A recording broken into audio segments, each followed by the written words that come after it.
Good evening, Raider baseball fans, and welcome to Northeast Sports Park here in San Antonio. Good evening, everyone. I'm Michael Francis alongside the one and only Mr. Jonathan Kaspar. And Jonathan, back to round 5 in consecutive seasons. Yes, sir. Round 5, third time in 4 years. And, people have been throwing the dynasty name out there. And, coach is like, yep, it's all great and fine, but I want that state. I want that state run again. I want to be able to make it back to the state championship. And we've got a really great opportunity in front of us here. Well, Michael. Before they do that, they have to take care of business against the team today of McAllen Memorial Mustangs. And Jonathan, they put in a marathon Saturday last week, and gosh, what a contest! Visiting with Coach Cordinas and Coach Oidervides, talking about those games is just, gosh, it was just brutal. But he showed some different video of the controversial call. Yes. With the tag, where he made the tag, and the ball was moving in the glove after he made the tag, and It came out. This was from a fan that was in the stands, so I actually did get to see it. If you look at it from head on, and Coach Oidervides said this as well, he said, if you see it head on, you thought the umpire made the wrong call, but when you see this other video with the way he was in position, it was the right call. Well, that's the great thing of being on site, right? Gives you or affords you, something that we were not able to have available to us just watching at home. But I'll tell you what, I talked to the coaches as well, and I was like, hey guys, let's not have quite the marathon that we did last weekend. And they're like, oh yeah, no, we don't want anything like that ourselves. Right, yeah, that was going basically till 2 a.m. We stayed up watching that till 1:30 in the Sunday morning, right? And of course, I had to get ready for church. Yeah, unbelievable. Sitting down at 5 and getting up at 1:30 and while the coaches are meeting at the home plate, let's go over how both teams got here, Jonathan. Yes, sir. So I'll put that up for everybody at home. How they got here, your McAllen Memorial in the bi-district round faced Brownsville Porter Cowboys, winning in straight games 10-2 and 1-0 in the area round, going against Corpus Christi Vets Memorial, somebody that we're very familiar with through the tournament in Laredo. They did win 4-1, then lost game 2, 12-4, and then coming back and getting the win 7-5. Regional quarters going against a crosstown rival, McAllen Bulldogs, winning game 1, 3-2, lost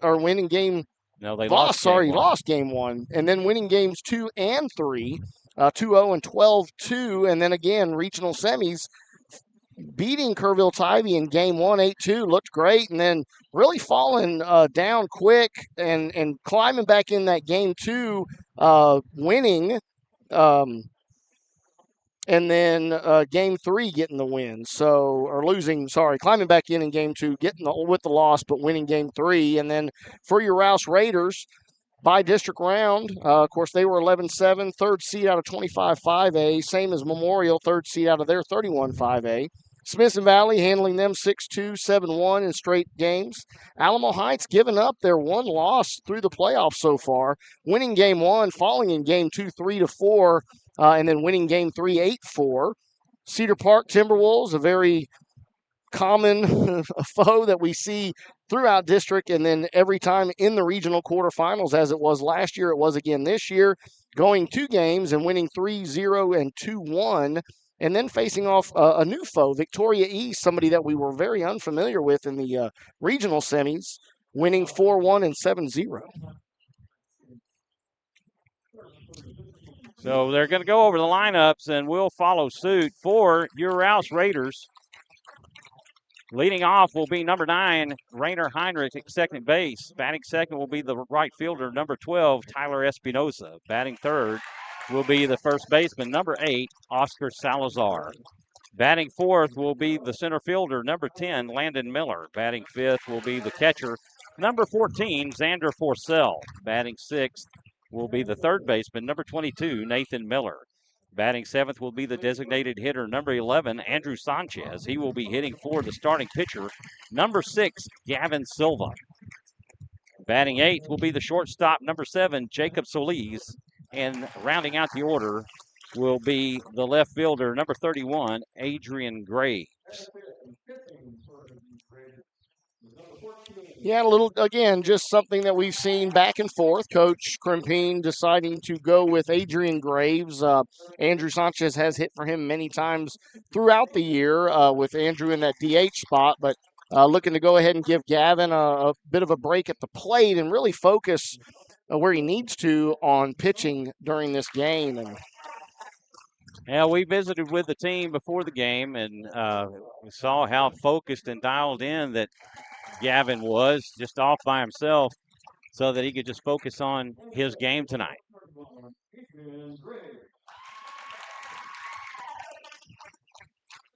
So a nice turnout here tonight.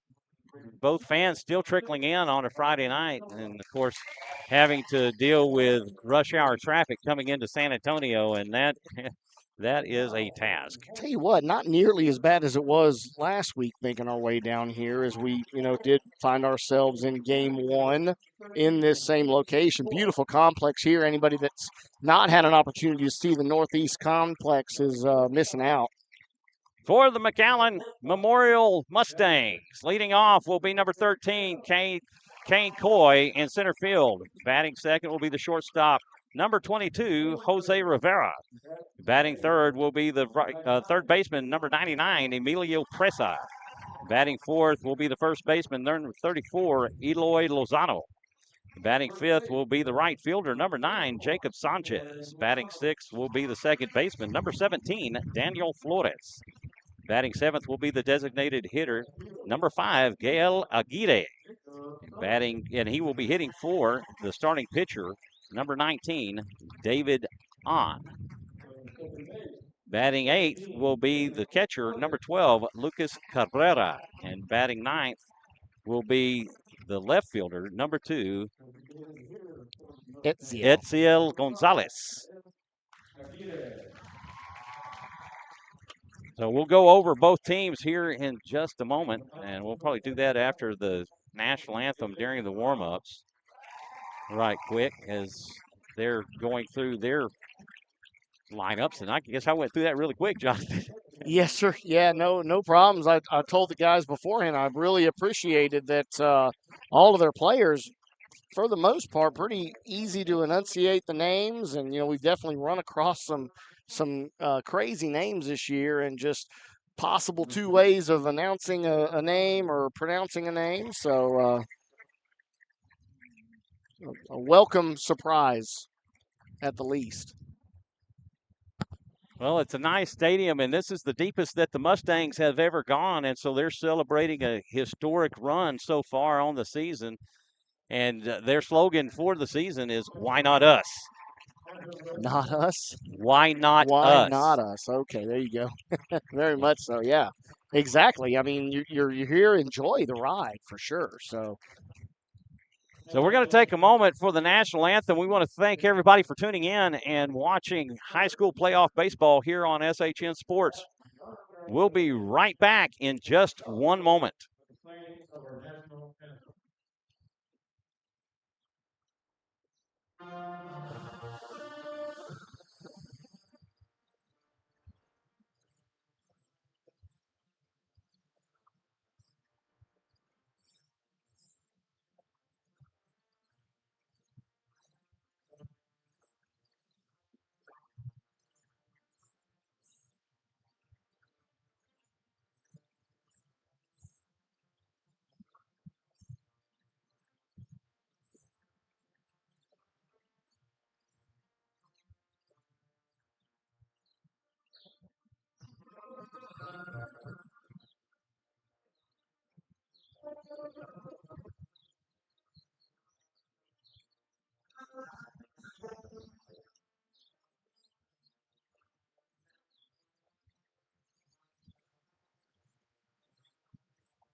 It's playoff baseball time in Texas. Good evening, everyone. I'm Michael Francis alongside Jonathan Kaspar, and welcome to round 5, the regional final between the Memorial Mustangs and the Rouse Raiders.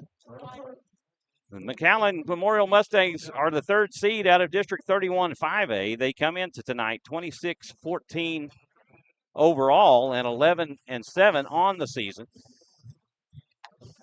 Their head coach is Roque Cortinas. He's in his 18th year with 330 career wins. He's assisted by Octavio Odiarvides, Josh Mejia, and Ozzy Hernandez. Their 2023 record was 13-16. They finished 8-10 in district, and they have 2 returning starters.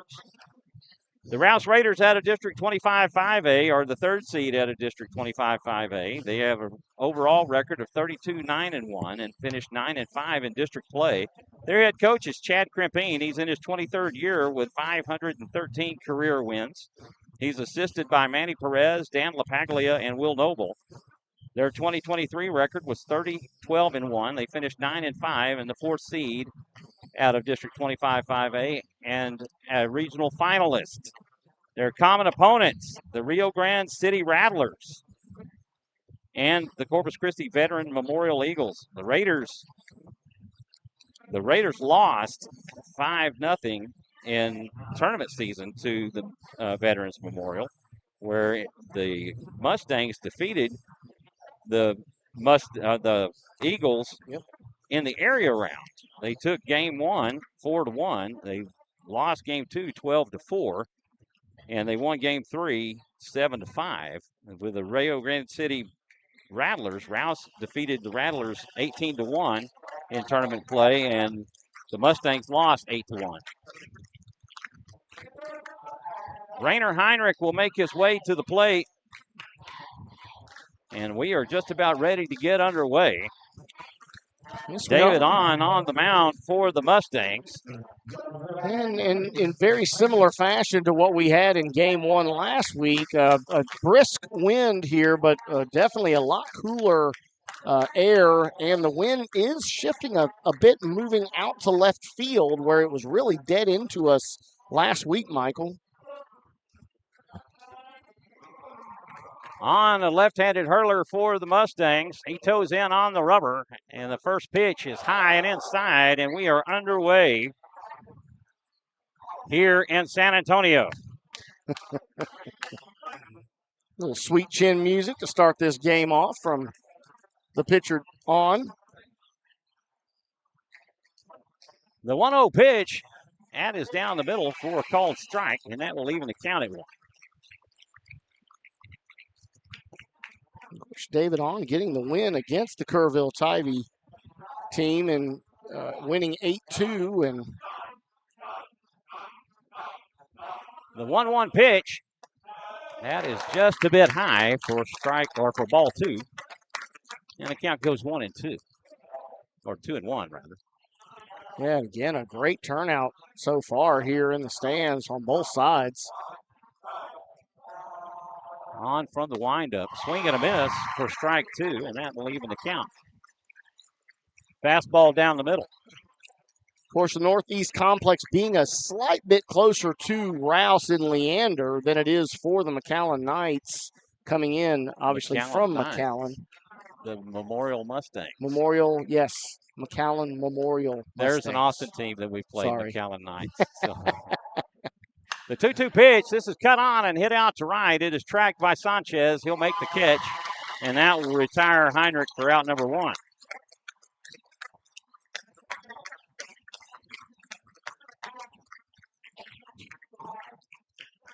Try to get caught back up on some of the chat going on. Gerardo Gutierrez, let's go Stangs. Dora Fuyon, thanks. Lisa Kaden Kirwan, let's go Mustangs. CeeLo Studios, let's go Mustangs. Look at Gutierrez, Butyl 956. Steve Kidhill, Rouse House, let's go Raiders. The first pitch will hit Tyler Espinosa. And that's already, starting off each of the first 2 batters with an inside pitch. Got a lot of good heat behind that fastball from on. Just not quite putting it in the location that he would have liked to start out each of the first two batters. Coach Harris with Raider Nation, baby. Gus Garza, go Valley boys. Go Mustangs. Janie Garcia, let's go Mustangs. Don Miller, let's go Raiders. Rouse is in the house. Cougs are money. Go Rouse from Gerald. There we go. Espinoza extends his lead at first. On comes Set.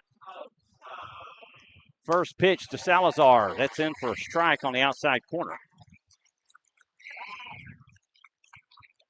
There's David On, a left-handed pitcher, and as I mentioned, really, good amount of heat on his fastball, and when you have a lefty that can throw with some speed, it looks even faster. Over to first is not in time as Espinoza gets back safely. A traveling dad, 99, go Rouse. Kim Salazar, let's go Rouse. Sarge listening in. Thank you, sir.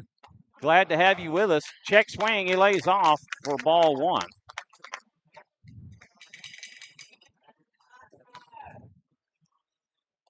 McAllen ISD only showing game 2 and game 3 if necessary. Okay. So that will be tomorrow. We will be broadcasting both of those games. Well, definitely game 2, game 3 if necessary. Throw to first, not in time, and the easy pickoff at second base from Eloy Lozano to Daniel Flores. That'll go 1-3-4.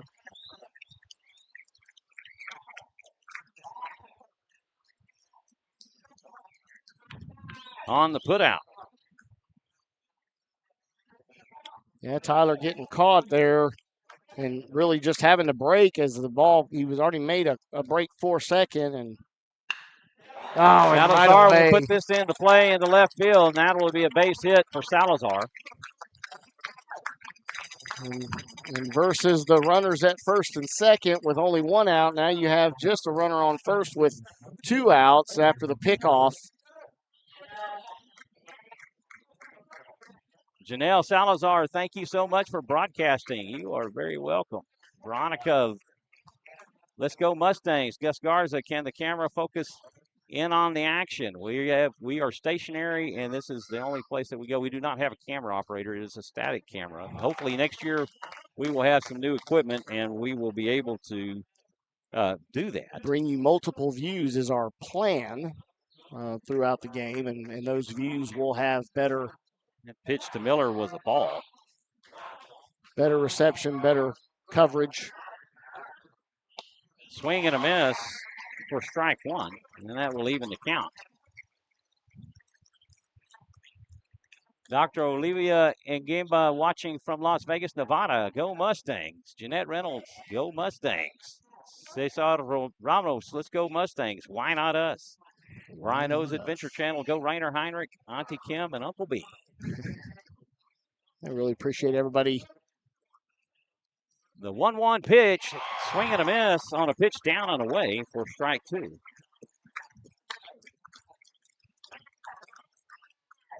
Xander Forcell on deck.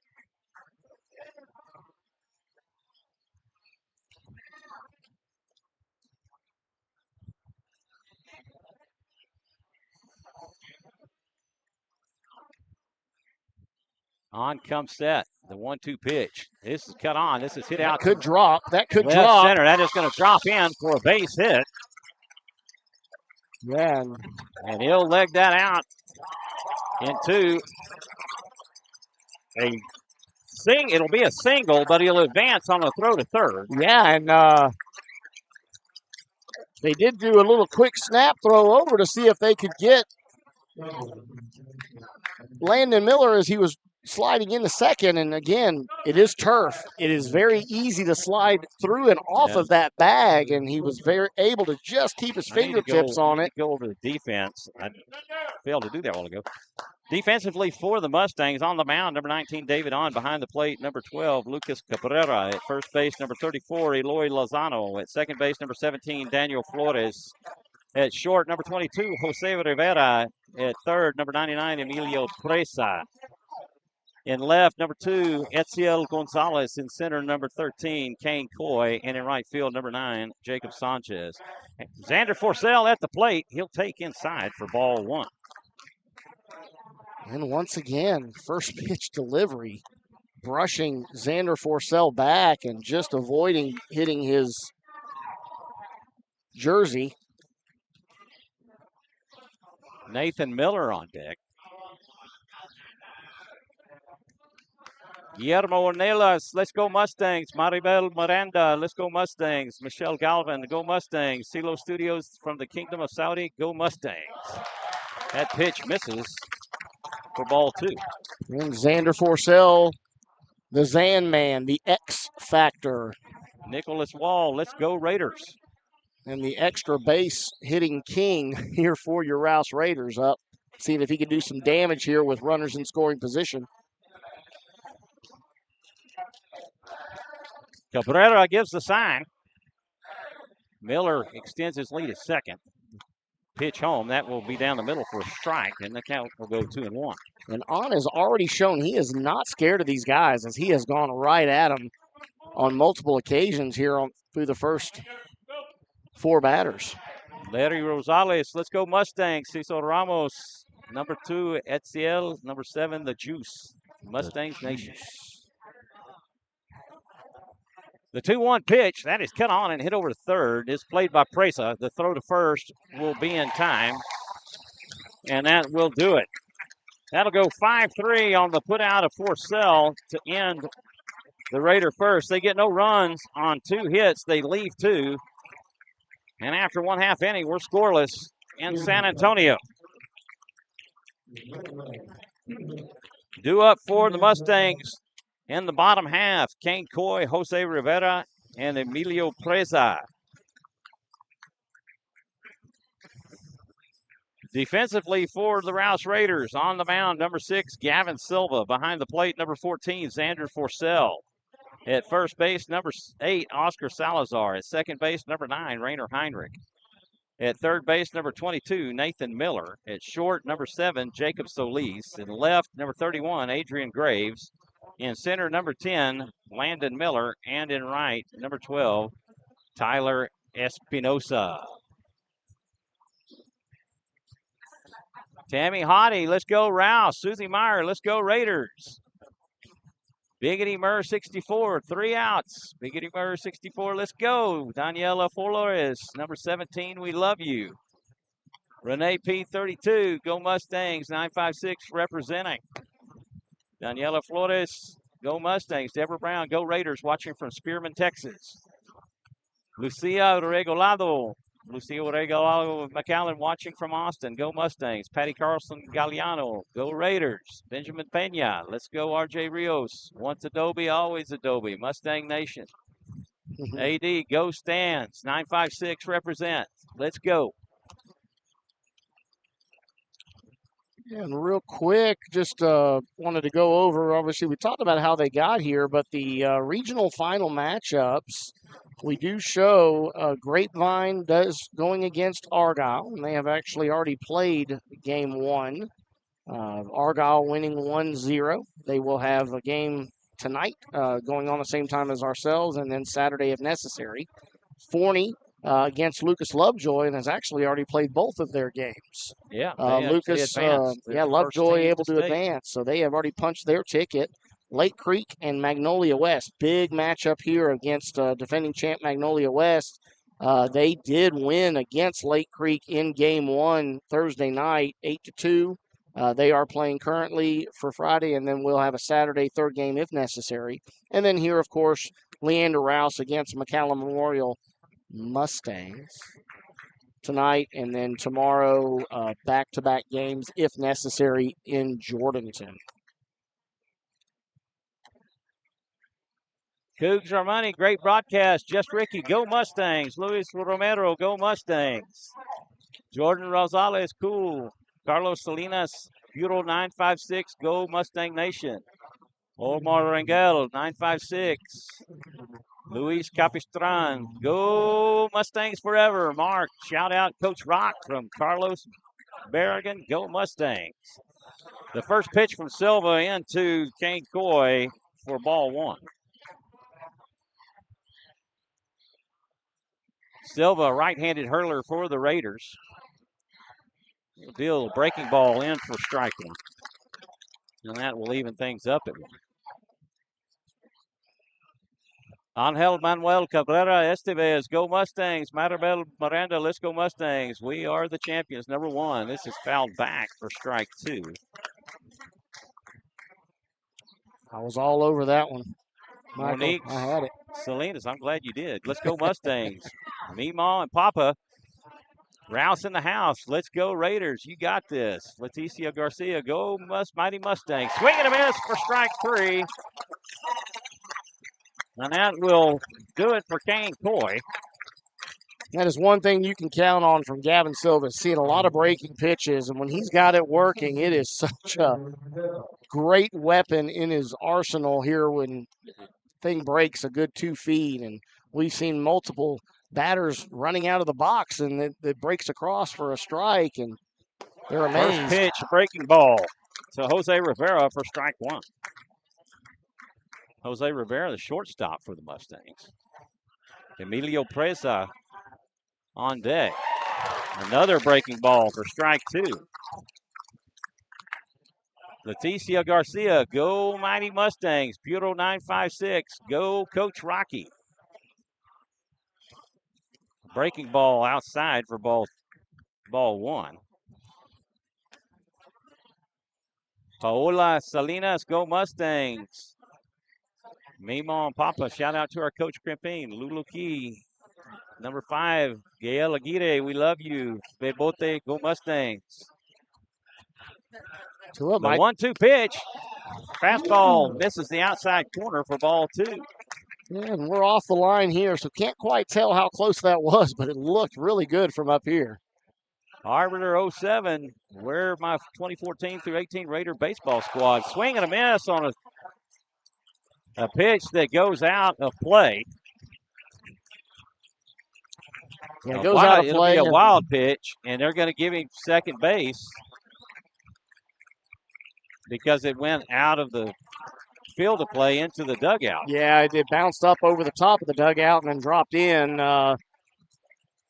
Xander not really having any opportunity to stop that ball or keep it in front of him as it bounced in front of the plate, spiked and jumped straight up towards the Mustang dugout.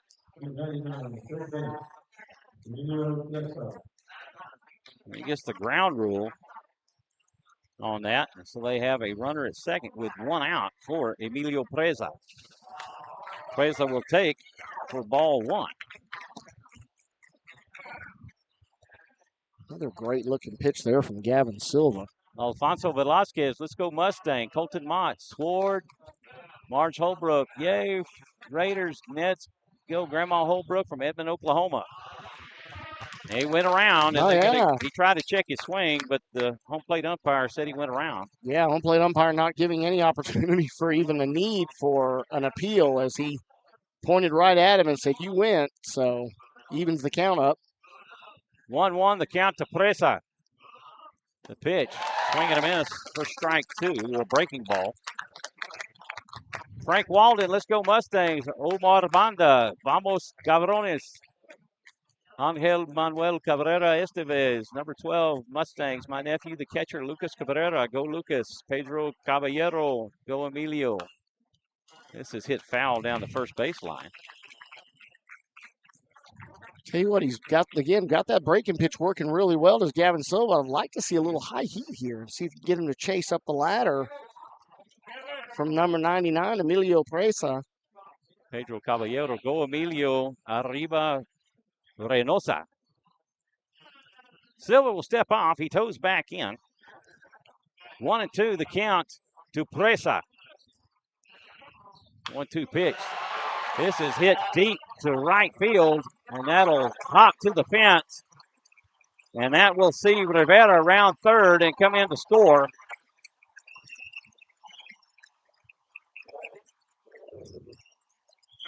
On a RBI double by Emilio Presa.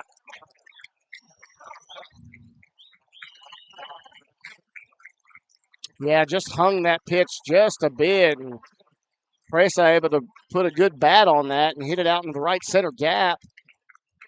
Of course, we got great speed out there between Tyler Espinosa and Landon Miller, but just that was in the perfect spot. Neither one of them had an opportunity to make a play on the ball. Luluki, vamos, Presita. Reynosa represente. Ma Cabrera Gores, vamos. Daniela Flores, eso. Fastball down the middle for strike one to Eloy Lozano. Zabdiel Resendez, let's go Presa. Alfonso Velasquez. Attaboy Presa. Angel Manuel Cabrera Estevez. Eso Presa. Swing and a miss for strike two, and Lozano quickly in an 0-2 count. Lucio Reglado, way to go, Stangs. Daniela Flores, buena Presa. The 0-2 pitch. Catches him looking for strike three. And again, out number two. Going straight to that breaking pitch. I mean, started him out with the fastball and then just breaking right after that. Showing no ill effects from the hit by Presa and the run scored.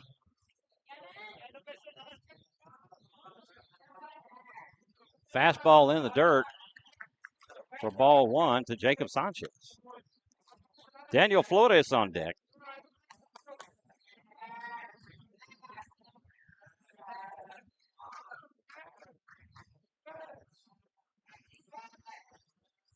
The 1-0 delivery, that's outside for ball two. 2-0 the count to Sanchez.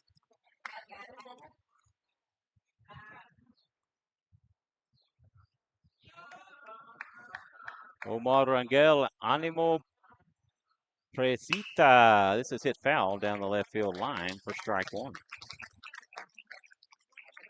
Vanessa Os. Let's go Mustangs. Luluki Estud Le Pega. Jacob, vamos. Monique Salinas, let's go Presa.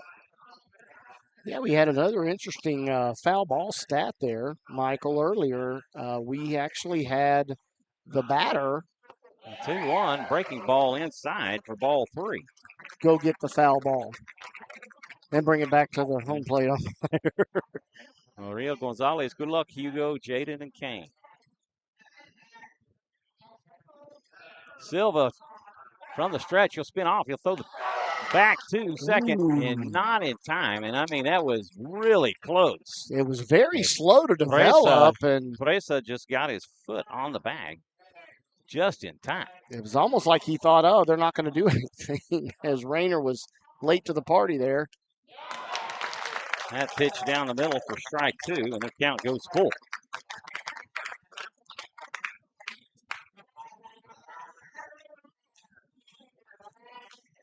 Forcell gives the sign. Silva comes set. He checks Presa back at second. The pitch. Breaking ball. He went around. He'll tag him, and that'll do it. But the Mustangs get one run on one hit. They leave one, and after one complete, it's 1-0 Mustangs. On to the second we go. Due up for the Raiders in the second. Nathan Miller, Andrew Sanchez, and Gavin Silva. We're going to take this opportunity to recognize our double sponsors, Austin Summit Group, Terry McDaniel and Company Investment, and Team Guerrero. We also want to recognize our triple sponsors, B2Z Engineering and Four Wheel Parts. We want to thank you for your sponsorship of Rouse Raider Baseball, which makes these broadcasts possible and all the things that go with the playoffs and throughout the season. We couldn't do it without your generous support of Rouse Raider Baseball.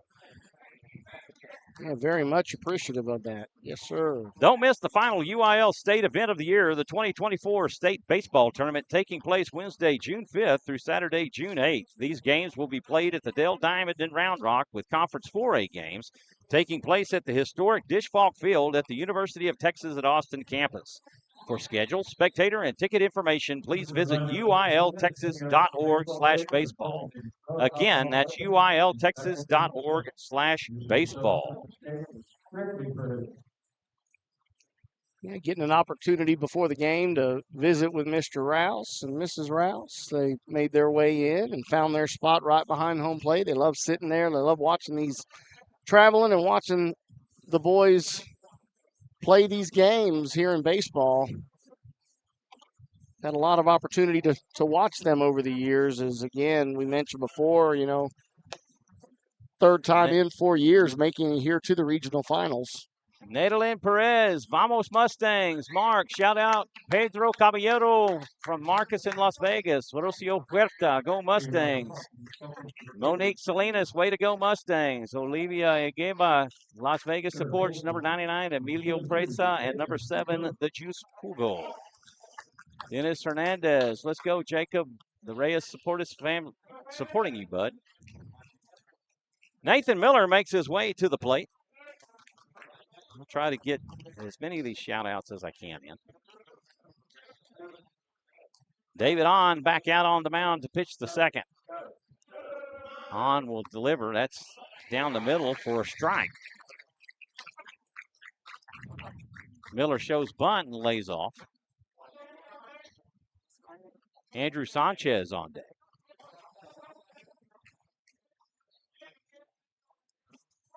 Hahn has the sign.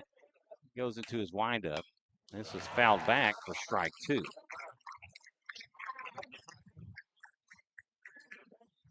Immediately in an 0-2 count. It's Nathan Miller, but a bat that has come alive here as of late. And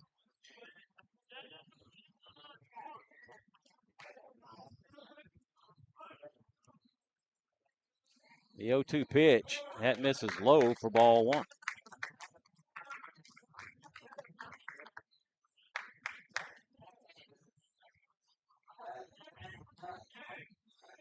Adrian Thomas, let's go Mustangs. Monique Salinas, let's go Eloy.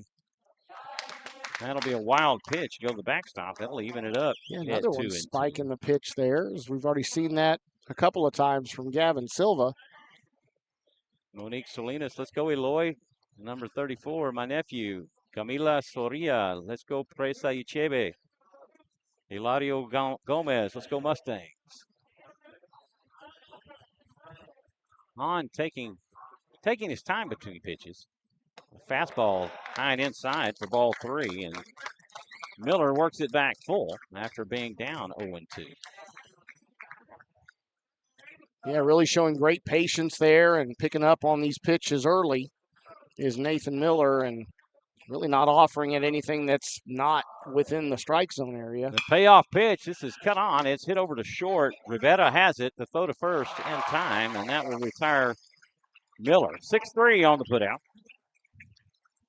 We're out number 1. Leticia Garcia, let's go Eloy, number 34, Gael, number 5, and Emilio, number 99. My law enforcement students, you got this, boys. Brandy Mann letting us know happy 66th anniversary to Charlie and Sandra Rouse, and let's go Raiders. Awesome. Well, congratulations. Happy anniversary. And happy anniversary. I'm happy to say that Norma and myself are halfway there. That's down. This is down and hit out to right center. That'll be a base hit for Andrew Sanchez. There we go. My boy, Andrew Sanchez. Wake that bat up. Arlith Vlogs, let's go 9 Mustangs. Top commander, class of 95, Mustang proud. Nadalyn Perez, let's go Chevy, number 22. Maxine Olivares, extremely proud and excited for the Mustangs. Shout out to Eloy, first base. JC Garza, Itzel. Jacob Solis to the plate. That pitch high and inside for ball 1. And again, just right back to that inside pitch. And I'll tell you what, Solis loves that inside pitch. I'd really like to see him be able to turn on one on the inside and send it down the third base line.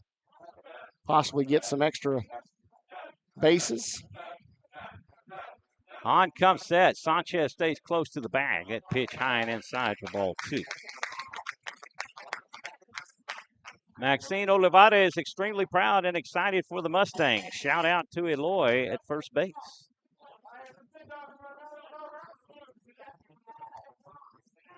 2-0 the count to Solis. 1 on with 1 out. here in the top of the second. Adrian Graves on deck. That pitch will get by Cabrera. And Sanchez will advance on the wild pitch. Yeah, great recognition from Andrew Sanchez. Not the swiftest of runners here for the Rouse Raiders, but when you pick up on the ball and that gets away and you're able to recognize that as quickly as he did, it gave him a lot of opportunity there to, even though the throw was made, he was way ahead of it. That pitch was called a strike. And the count will go 2-1 and look for a possible pinch runner for Andrew Sanchez. And yep, Connor Thompson. Connor Thompson makes his way in. Again, as I just mentioned, not the swiftest runner for the Raiders is Andrew Sanchez, but Connor Thompson definitely represents great speed now on second base. Blanca Romero Aldana, let's go Mustangs. With an AP, go Mustangs. You've got the entire RGV at your corner. Blanca, Te Amo, Daniel Flores, number 17. And Steffi Perez, let's go Jacob Sanchez. This is fouled back for strike 2. He was all over that one, just barely missing underneath that pitch from David on. Jacob Solis is seeing the ball very well right now. 2-2 the count to Solis. Cabrera gives the sign. On checks Thompson at second. Breaking ball high and outside for ball 3, and the count goes full. Of course, Jacob Solis and Tyler Espinosa almost cut from the same cloth. I mean, they stay in at bats, just fouling off pitch after pitch, and they do a really good job of just seeing a lot of pitches and getting one that they can handle. The payoff pitch, this is fouled back and out of play, and Solis spoils a very good fastball.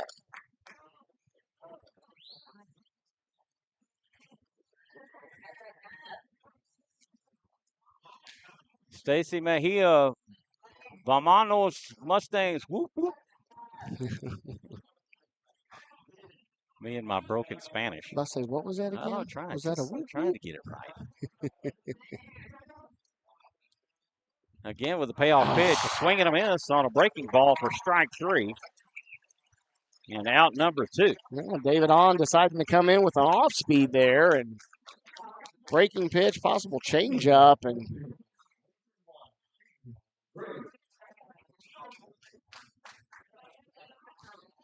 here is where I was looking. Does the small ball come into play? I'm looking down the line here at Emilio Presa, and he's not playing even with the bag at third. Yeah, he's making his way up. First pitch, high and outside for ball 1 to Graves. Rainer Heinrich on deck. A really well-placed bunt here, and the speed of Adrian Graves could easily see him with an infield hit. And Connor Thompson being able to get to third, as Presa would have to crash on that. Fastball cut on and missed for strike 1.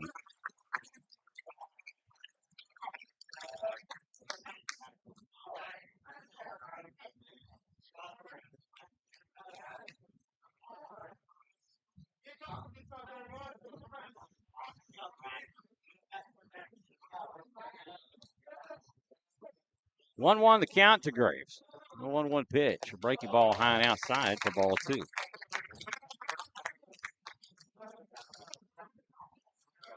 Great job of Lucas Cabrera.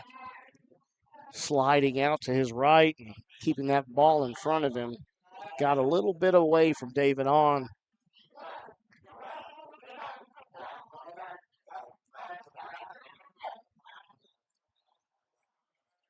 The 2-1 pitch, swing and a miss on a fastball for strike 2, and that will even it up at 2. JG, I like the camera view from previous games. Well, unfortunately, they don't let us set up behind home plate, and they won't let us set up in the press box.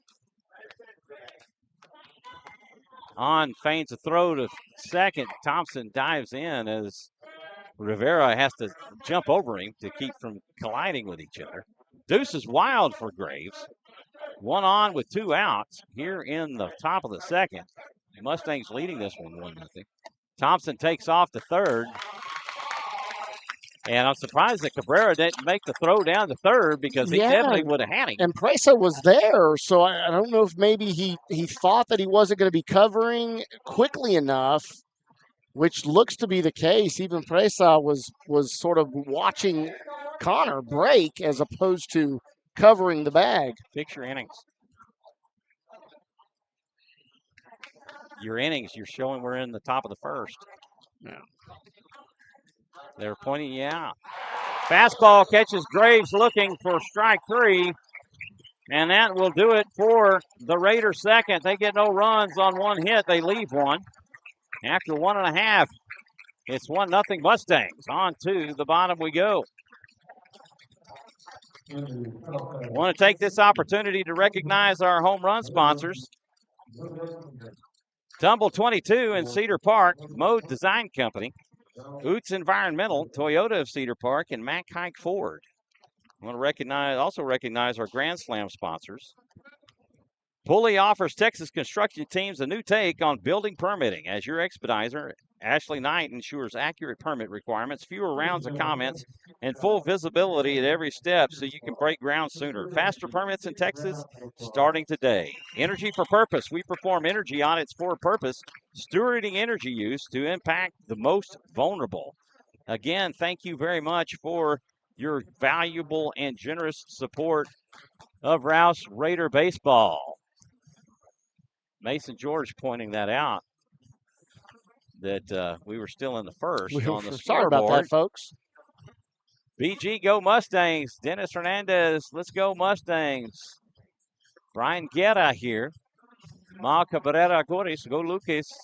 Natalie Perez. Ponchado. Lee Vega, shout out to EJ Lozano, Mustangs first base, number 34.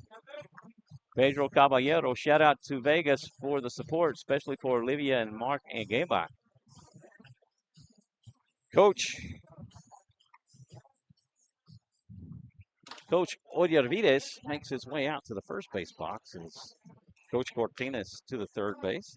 Due up for the Mustangs in the second, Daniel Flores, Gael Aguirre, and Lucas Cabrera. Gavin Silva back out on the mound to pitch for the Raiders. Silva will deal fastball low for strike 1, a swing and a miss. Yeah, I didn't know if anybody picked up on that. I love to see the sportsmanship as Daniel Flores gave a quick little nod to Xander. Little off-speed changeup action in for strike 2. Omar Rangel, glad the game is being streamed. Thank you very much. Mason just picked it up that Gavin was pitching. Appreciate having y'all. Fastball, this is cut on. It is played by Nathan Miller at third to throw to first in time, and that will retire Flores for out number 1.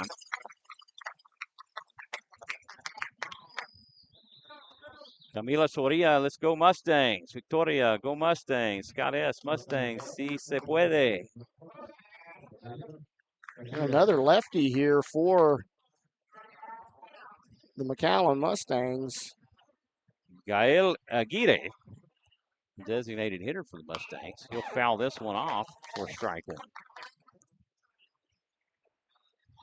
Mason George, go Raiders. Lucas Cabrera on deck.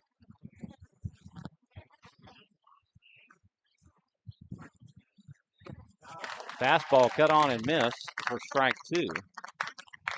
Aguirre, he's batting for the pitcher, David Ott.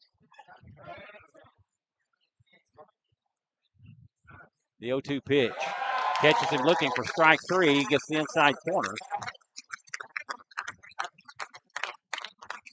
Yeah, he wasn't happy with that one there as he thought maybe it was a little bit too far inside, but so far umpire has called that on multiple occasions throughout the early parts of this game.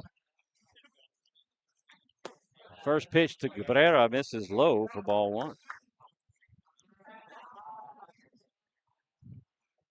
Silva with his 5th strikeout on the night. Breaking ball in for a strike. And that'll even the count up at 1. Of course, Gavin coming in with 106 strikeouts on the season. Fastball. This is cut on. Hit over to short. Solis has it. It's deep in the hole. The throw to first. Nice. What a In play. time, and what a play Great, by Jacob Solis. very quick snap throw from Jacob Solis as he just got up and let it fly. And Oscar Salazar, again, stretching out there and shortening that gap to the ball. They go in order in the second. After 2 complete, it's 1-0 Memorial. On to the third we go. 2 up for the Raiders. Heinrich, Espinosa, and Salazar. Back to the top of the lineup here and having an opportunity to see him, David, on one time through. We'll see if he has an opportunity to make some fireworks here for the offense.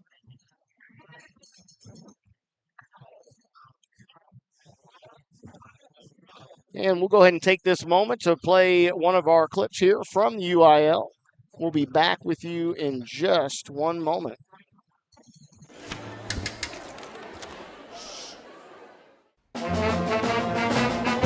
Hey, conductor, how about something new? You played this last year. Come on, get your head out of your sacks. We're trying to hear. Well, I'm sick and tired of hearing your kid play the wrong notes. Where's my kid solo? At least you can see your kid. Why is my kid stuck way in the back? The conductor only plays his favorite. I get her, not solo. You saying I did? Yeah. Lillian Gonzalez checking in. Vamos Mustangs. Vamos a ganar. Janet Garcia. Let's go Mustangs. Gilbert Galvan. Sacin Alamagi. South Texas Bass Fishing. Go Mustangs from the Gladiators of Roma. Noel Vela. Come on with it, Mustangs. Nederland Perez. Let's go Mustangs. I want to thank everybody for tuning in and watching high school playoff baseball here on SHN Sports. Yeah, we enjoy y'all being here as much as y'all enjoy us being able to put the video out there. And, you know, we did get the rights for video, something that is not a given week to week as we make ourselves available in the playoffs. And NFA Trust wants the broadcast. They get it. They are the exclusive partner of the UIL. But I put in requests every week. I've only gotten one rejection letter so far on the season, and that was the series against Cedar Park. Yeah, and for Rouse. Yeah, and was audio only, so, you know, still able to give play-by-play, but it doesn't quite have the effect when you're not able to show the video. Heinrich back at the plate. He's 0 for 1. He flew out to right his first time up. He will take for ball 1. Jesse Rodriguez, let's go Stangs, and RJ Rios, Tammy Hottie. Hoorah, Raiders, let's do this. Tammy Hottie. Jeff Tatum, sorry, don't jinx our Raiders with all the Mustang shout-outs. Yeah, friendly banner. That pitch in for a strike. 1-1. Does anybody know if Westco advanced? I do not. And softball, that pitch misses low for ball 2. 2-1. The count to Heinrich. Tyler Espinosa on deck. Yeah, not as privy to the softball updates.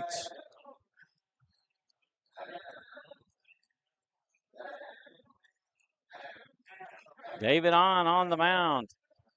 He will deal outside for ball 3, and the count will go 3-1 to Rainer Heinrich.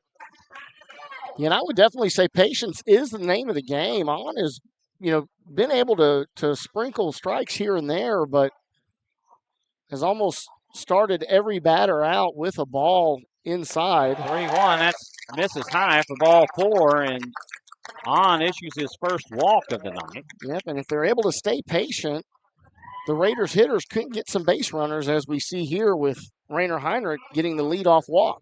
That'll bring up Tyler Espinosa. He's 0 for 0. He was hit by a pitch.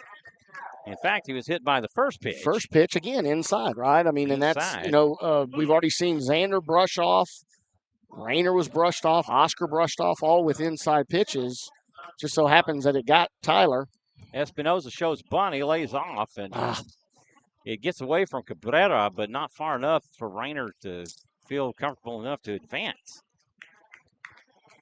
Yeah, it was right in front of him, and it was a spur of a moment where he didn't notice where it went, but then he found it, and again, Rayner was already retreating back to first.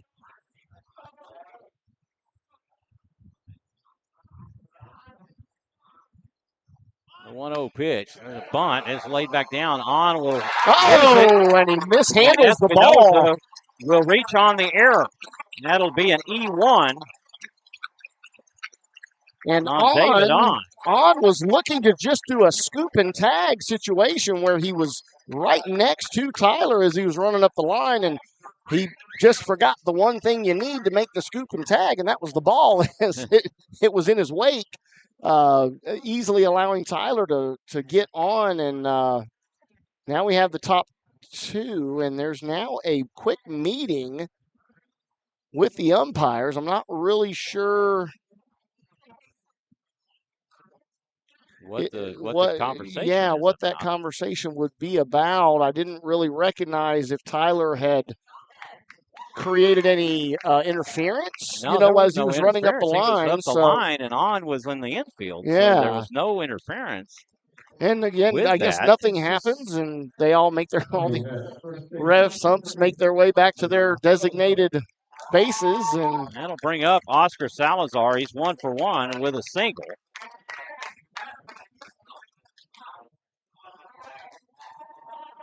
The Class 5A RBI leader, he'll take for ball 1. And of course, he had the opportunity to advance the runners taken away from him as Tyler Espinosa was thrown out on the pick play, getting caught between first and second as he broke, and the pitch was not delivered yet. So from David On, and made for an easy play there. Veronica Arnold, let's go Oscar. That pitch, a fastball down the middle for strike 1.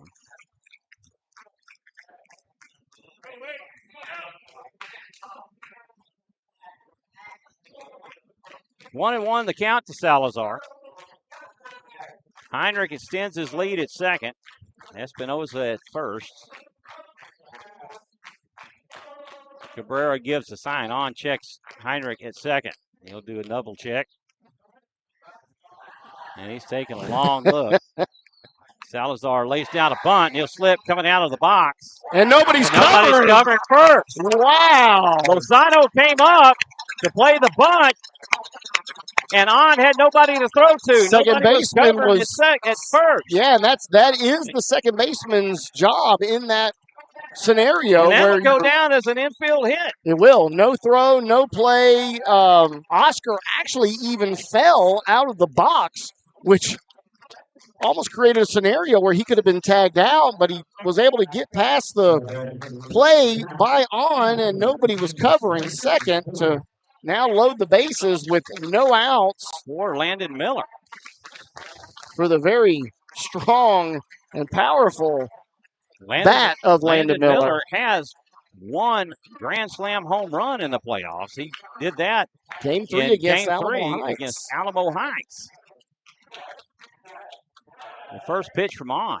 Fastball low for ball 1. I believe that was at Dripping Springs. That was at that game. Yeah.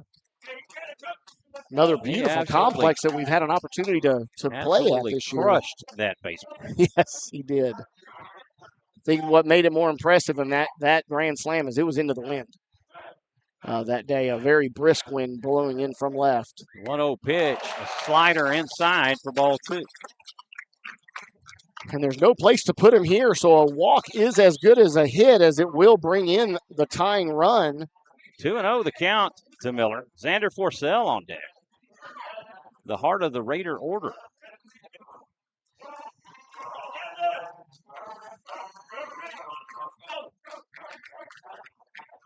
On comes Sat. That pitch low for ball 3. He's trying to keep it low in the zone, not to give him anything to hit. That's right. And Miller's showing a lot of discipline because typically he'll chase the low fastball. I was just about to say that he saw the same thing. He did swing and miss on 2 occasions on his first at bat on a pitch low in the zone, one low away and one low in the middle. And of That course, pitch in for a strike. right down the middle as Landon was taking all the way there. Miller 1 for 1. He singled back into first and was left stranded. 3-1 the count to Miller. Of course, Landon also not just getting the grand slam, but he's also had 2 opposite field home runs, one of which was over the fence. The other, again, I'm going to go ahead and call that as an in-the-field home run that he had in the Alamo Heights series as well.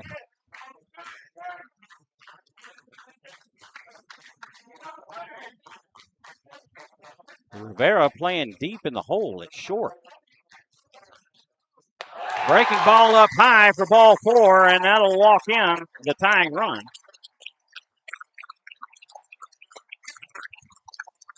And again, as I said, patience, something if we can see that from the Raiders hitters, as we've already seen a little bit of a struggle from David On. And that is the second walk of the inning issued by On. He walked the leadoff, and the leadoff has scored. So that walk has scored. And we talked about it all season long. There's no defense against walks. Or errors, and they've had one of each.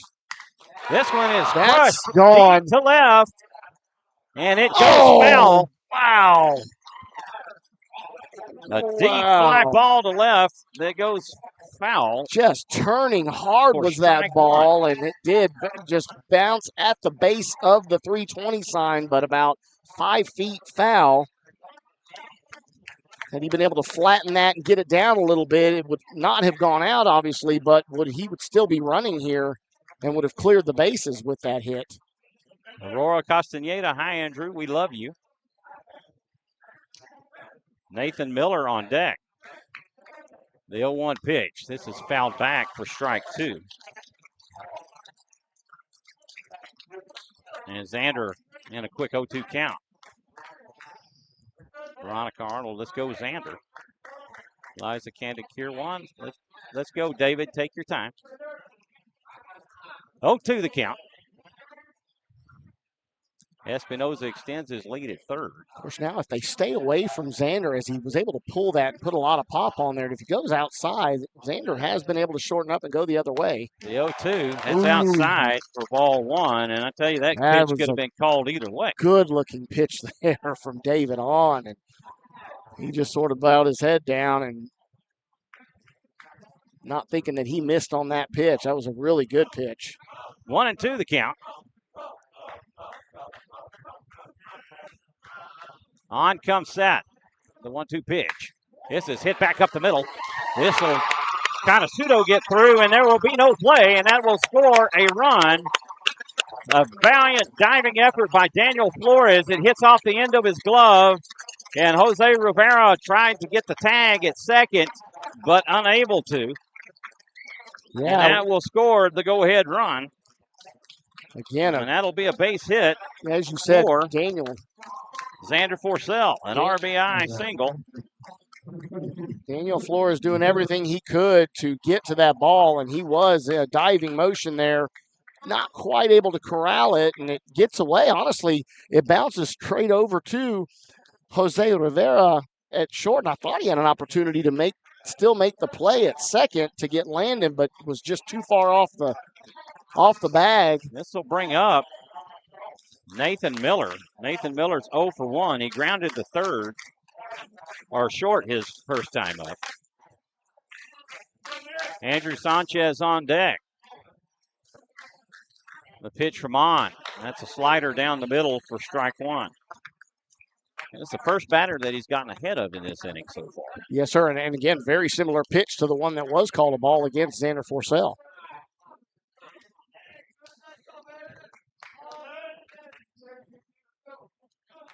Bases loaded with no outs for Nathan Miller. This is chopped on and hit over short. It'll be played by Rivera.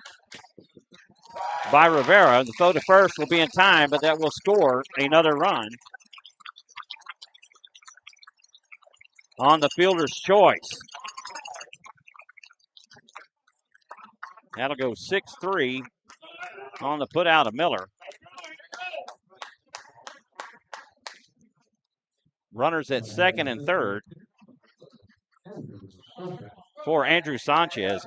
Sanchez 1 for 1 with a single to right center.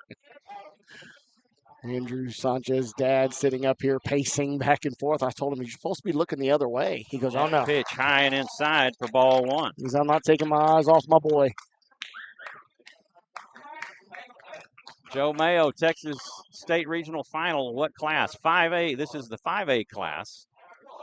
Region 4 final. Fastball low for ball 2. Of course, the winner of the Region 4 will face off the Region 2. Coach Crimpine explained that to me. I thought it was the Region 2 and 4 would meet in the semifinal at state, but he told me that it's by seeding and then by coin flip. Ah, okay. So then we do not know we don't know exactly who. That pitch outside for ball 3, and Sanchez in a 3-0 count. If it were that case, we would face off. Lovejoy, as I mentioned earlier, if you didn't have the broadcast going, Lovejoy has already punched their ticket to the state tournament semifinal, having swept Forney. That pitch down the middle for strike 1. Argyle defeating Grapevine last night. Grapevine has been in number 1. And right now, the way Coach was telling me, if we make it to state and Grapevine does not make it, then we would be the number 1 seed. This goes by the number of wins. This is hit back up the middle, a bad hop. CNI single. And that will see 2 more runs score. And a seeing eye single by Andrew Sanchez. It hits off the rubber and goes sky high over second base. Rivera could not get to it. Yeah, it's just unlucky for McAllen there. That ball, I mean, we had both the defenders at second and short, both having an opportunity, Jose Rivera and Daniel Flores. The ball wasn't there anymore after it hit the mound and took a shot about 30 feet up in the air. And that's just an unfortunate situation for them. And as a pitcher, you just got to shrug that off. And I think that's what Coach is talking to them about. Hey, guys, don't let that dictate the rest of this game. We've been there playing Cedar Park. You remember the line down third base at Cedar Park hit off the third base and it went over Gavin Silva? Yes, he had no play. There was nothing he could do on the way that it played off the bag. Yeah, and then you could have balls that are hit hard, just spiked into the ground that, again, on a turf field, they're very springy, right? Very different than a natural surface, dirt that gives, grass that gives. This turf field does not. And as much as you see these runners sliding 30, 40 feet at sometimes, with their speed, the ball hits these ground and bounces extremely high. And just no opportunity for a defender in that situation. That'll bring up Jacob Solis. He's 0 for 1 with a strikeout. He will take high and inside for ball 1. Solis worked into a full count and struck out after fouling off several good pitches. 1-0 pitch. That's inside for ball 2. 1 on with 1 out here in the top of the third. Raiders leading this one 5-1 over the Mustangs. David on the mound for the Mustangs. This has popped up, a sky-high fly ball. It's being tracked by Etiel Gonzalez. He'll make the catch, and that will retire Solis. For out number 2. Out number 2. Nathan Miller hit into a fielder's choice. And was thrown down. That's right, he did. Yeah. Okay, I'm like, sorry, folks. He's trying to figure out where that first out came from. Where did the first one come from? Because I did not. Adrian Graves to the plate. He will lay a bunt down the third baseline, and there will be no play. Presa was playing even with the bag and could not get to it. It came one on his second at-bat, but I thought that was a great opportunity in the first at-bat for Adrian Graves to do the exact same thing. I didn't even get to say he was 0 for 1. He struck out looking. Yeah, and I just honestly, I expected that to be his first at-bat. Again, Gavin Silva not in the lineup hitting for himself. As again, we've seen this coach has rotated these guys around on who Rainer Andrew Heinrich Sanchez is hit for. back at the plate for the second time in the inning. He drew a walk his first time up. He'll take high for ball one. Yeah, and Adrian does possess a lot of great speed, as he is our starting left fielder and has been for the bulk of this season. He's doing a great job out there in left field. Straw Hat Golf Memorial had their backs against the wall all season, just setting up the dramatics. And we The appreciate slider that. gets the outside corner for strike one. Some of the Rouse people not happy with that call and thought it was a little bit high. That was that borderline. Same borderline pitch that we saw called a ball earlier against Xander. And, you know, keep an eye on that. The 1-1, that's a breaking ball in for a strike. That was a great pitch there. Beautiful pitch. Took a little off that. Right down the middle of the pipe, and all you could see from Rainer Heinrich was a nod like, shoot, I probably should have swung at that one. 1-2 the count to Heinrich. Heinrich is 0 for 1. He flew out to right his first time up and drew a walk. Sanchez extends his lead at second. That breaking ball misses outside for ball two. On not happy with the call. He thought he had the strikeout. Yeah, outside. He looks to the dugout. He's not very happy. Kind of see it in his body language. Yes, I mean, Deuce is wild for Heinrich. 2 on with 2 out, 2 strikes, 2 balls. This is hit deep to left. It'll go foul.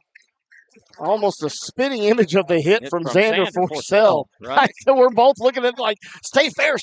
And that wind, again, is pushing, out to left field. But really, as much as it's going out, it is coming across and pushing that ball foul. And, we did see Xander straighten his out right up the middle on his next swing. And we'll see if Rainer can do the same here. On comes set, the 2-2 pitch. Sanchez will slide in and pick up a stolen bag. That pitch the speed ball.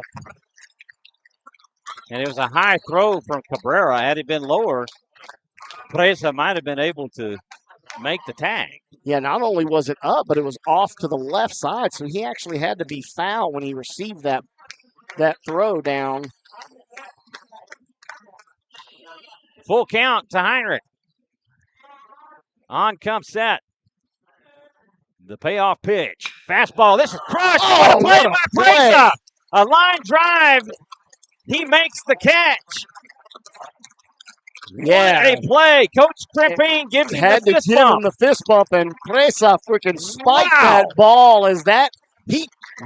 What a play. I don't know if he caught the ball or the ball caught him. He stabbed at it and actually got up to be able to make the play on that. Unbelievable. Wow, what a play by Presa. ESPN moment there, top 10, folks. That was smoked. And I'll tell you what, that is probably one of the better plays you'll see at third base on a hard-hit line drive. Hot corner right there, and you have zero reaction time as that ball was tattooed right and tailing actually away from Presa. That's why it was that much more impressive on making the snag and being able to keep that ball. The Raiders will get 5 runs on 3 hits. They leave 2. And after 2.5, it's 5-1 Rouse. On to the bottom we go. Due up for the Mustangs in the bottom.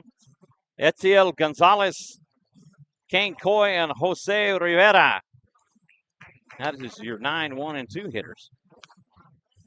And now Gavin Silva makes his way out with a little bit of a breathing room here. He went in with a down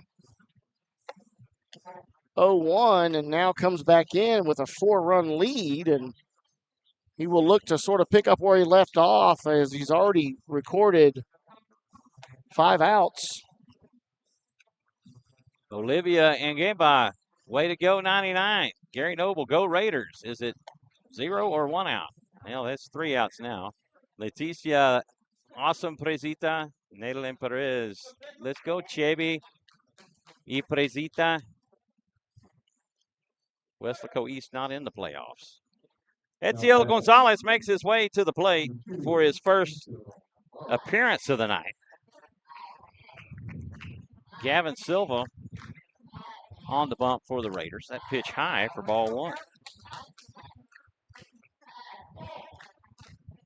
Nick Pena, Chipper Jones stuff. Absolutely. That was a heck of a play. As he's chewing on a big Fastball misses inside for ball one. wad of tobacco. Ball two. 2-0 the count to Gonzalez. Coy on deck.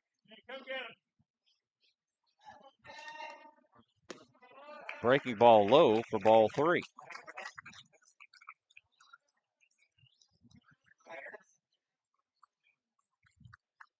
Three and 0 the count to Gonzalez. Slider in for strike one. And, of course, Etziel Gonzalez taking all the time, or taking all the way there with the 3-0 count. A slider or a changeup. A little off-speed action in for strike two, and Silva works it back full. Silva's up for the challenge to battle back in this lineup, or in this at-bat. Gonzalez calls time, and he'll step out. And step back in, and we're ready to go. Silva toes in. The payoff pitch. This is cut on and hit foul down the right field line. And had he not hit that, that would have been ball four. Or not, he swung at it. It might have been ball four. Could have been. I mean, that was definitely one of those that I would say, hey, don't put it in the hands of the umpire, right? If you feel it's close enough. He's doing his job. Breaking ball. Misses for ball four, and Silva issues his first walk of the night. And I don't know whether that was high or outside or high and outside. From my angle here, it looked really good and very close. That'll bring up Kane Coy. Coy is 0 for 1. He struck out back in the first. Jose Rivera on deck.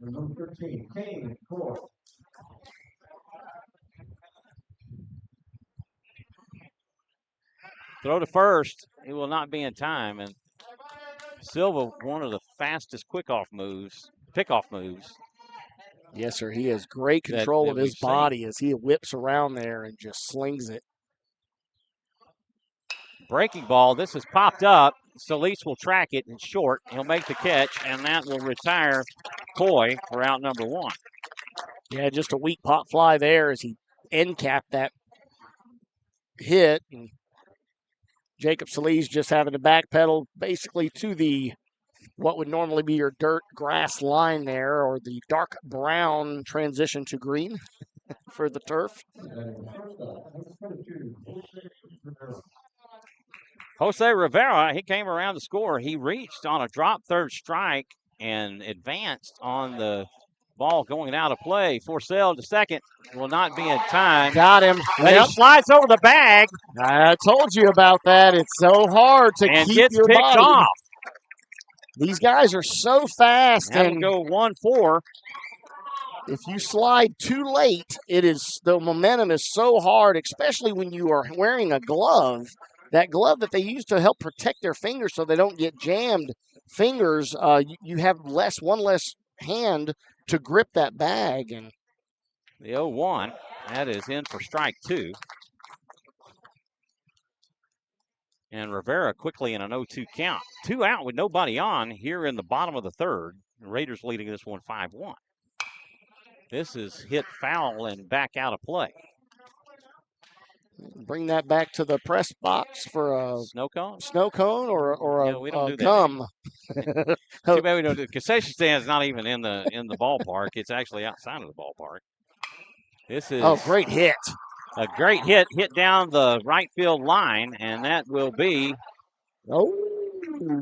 a single for Jose Rivera. I'll tell you what, I think he did a really good job there of understanding that Tyler Espinoza possesses a really strong arm out there in right, and he rounded hard and really broke like he was going to go to second, and then immediately put the brakes on and came back, and Tyler recognized that as he tried to get him back there at first. Oscar doing a good job of keeping the ball. Emilio Presa. Presa with an RBI double. He will take for ball 1.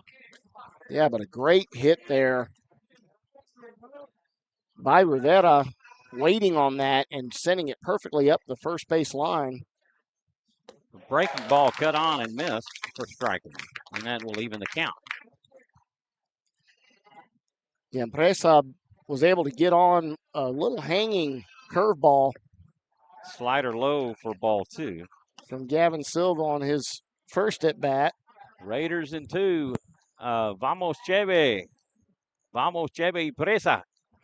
That pitch outside for ball 3. Eso. Vamos Presa. 3-1 the count to Presa. Silva comes set. The 3-1 pitch. This is hit over to second. Heinrich has it. The throw to first in time. And that will do it. 4-3 on the putout of Presa to end the Mustang third. They get no runs on 1 hit. After 3 complete, it's 5-1 Rouse. On to the 4th we go. I'd like to go ahead and take a moment here for another message from UIL, and we'll be back right after this, folks. The innocence of youth. Is there anything any better? But soon they'll be in high school and facing all the same challenges you faced. How to make friends, how to fit in, how to be cool. We want our children to have everything they'll need to live fulfilling and productive lives. Make sure the kids in your family are among the more than 12 million participants in America who take part in high school sports or activities.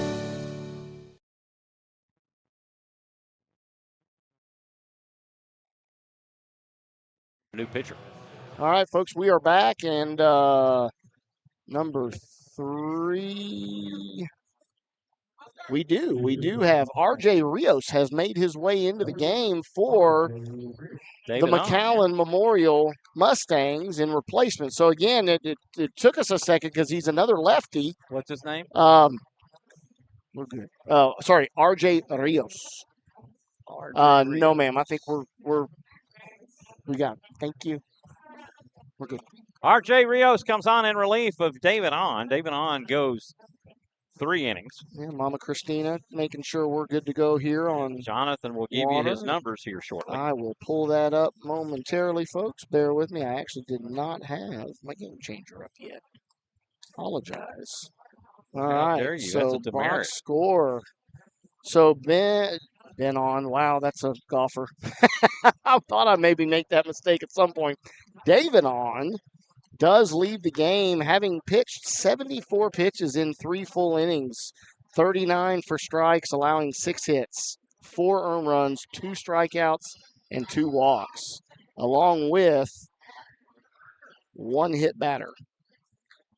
Tyler Espinoza will lead things off for the Raiders here in the 4th. So again, number 3, R.J. Rios. Espinoza has reached on an error and been hit by a pitch. He's come around to score once. Rios toes in. Another left-handed hurler. He'll deal low for ball 1. In a very similar delivery, we're not seeing much of a change there. Roughly about a 3/4 slot from the lefty side was on, and Rios is following suit. That pitch will get the outside corner for strike 1, and that will even things up. But I can see what they're doing here. On had a really good fastball. I would say was in the upper 80s. I don't know that it was quite touching 90, but 1-1 pitch, a breaking ball. That misses for ball 2. and Rios now comes in here not with quite the pep on that fastball, but he does have a lot of movement in that breaking pitch, as we saw right there, but just missing his mark. That is fouled back for strike 2, and that'll even things up at 2. Liliana Munoz, giddy up. Let's go Mustangs. Daniel Ivan Beltran Rivero, go Chevito. Hilario Gomez, let's go. R.J. Rios, ese es mi primo. This is hit out to right. Sanchez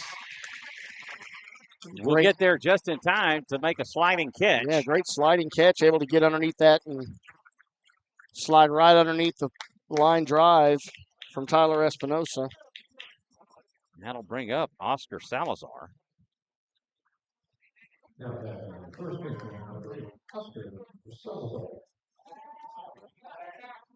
And already seeing a little movement in the bullpen for the Raiders. Carson Henderson. Salazar will take for strike one. Getting warm right now. Salazar 2 for 2.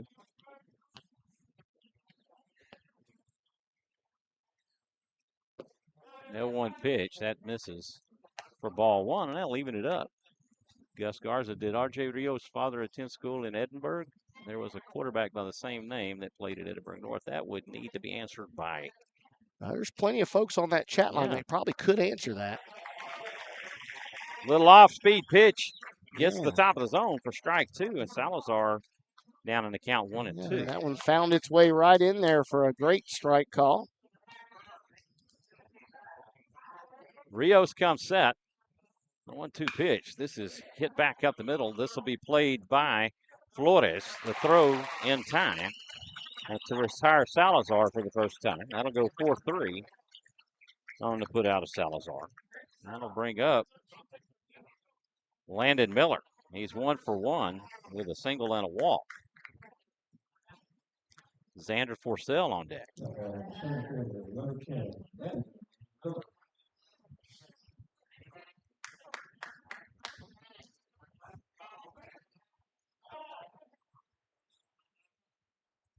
First pitch to Miller. He'll foul this one back. And Jonathan, I admire your sprightly move right there. I had it. I was all over that one. I didn't even need a glove. I would have had that. 0-1 the count to Miller. Not quite, folks. Not quite.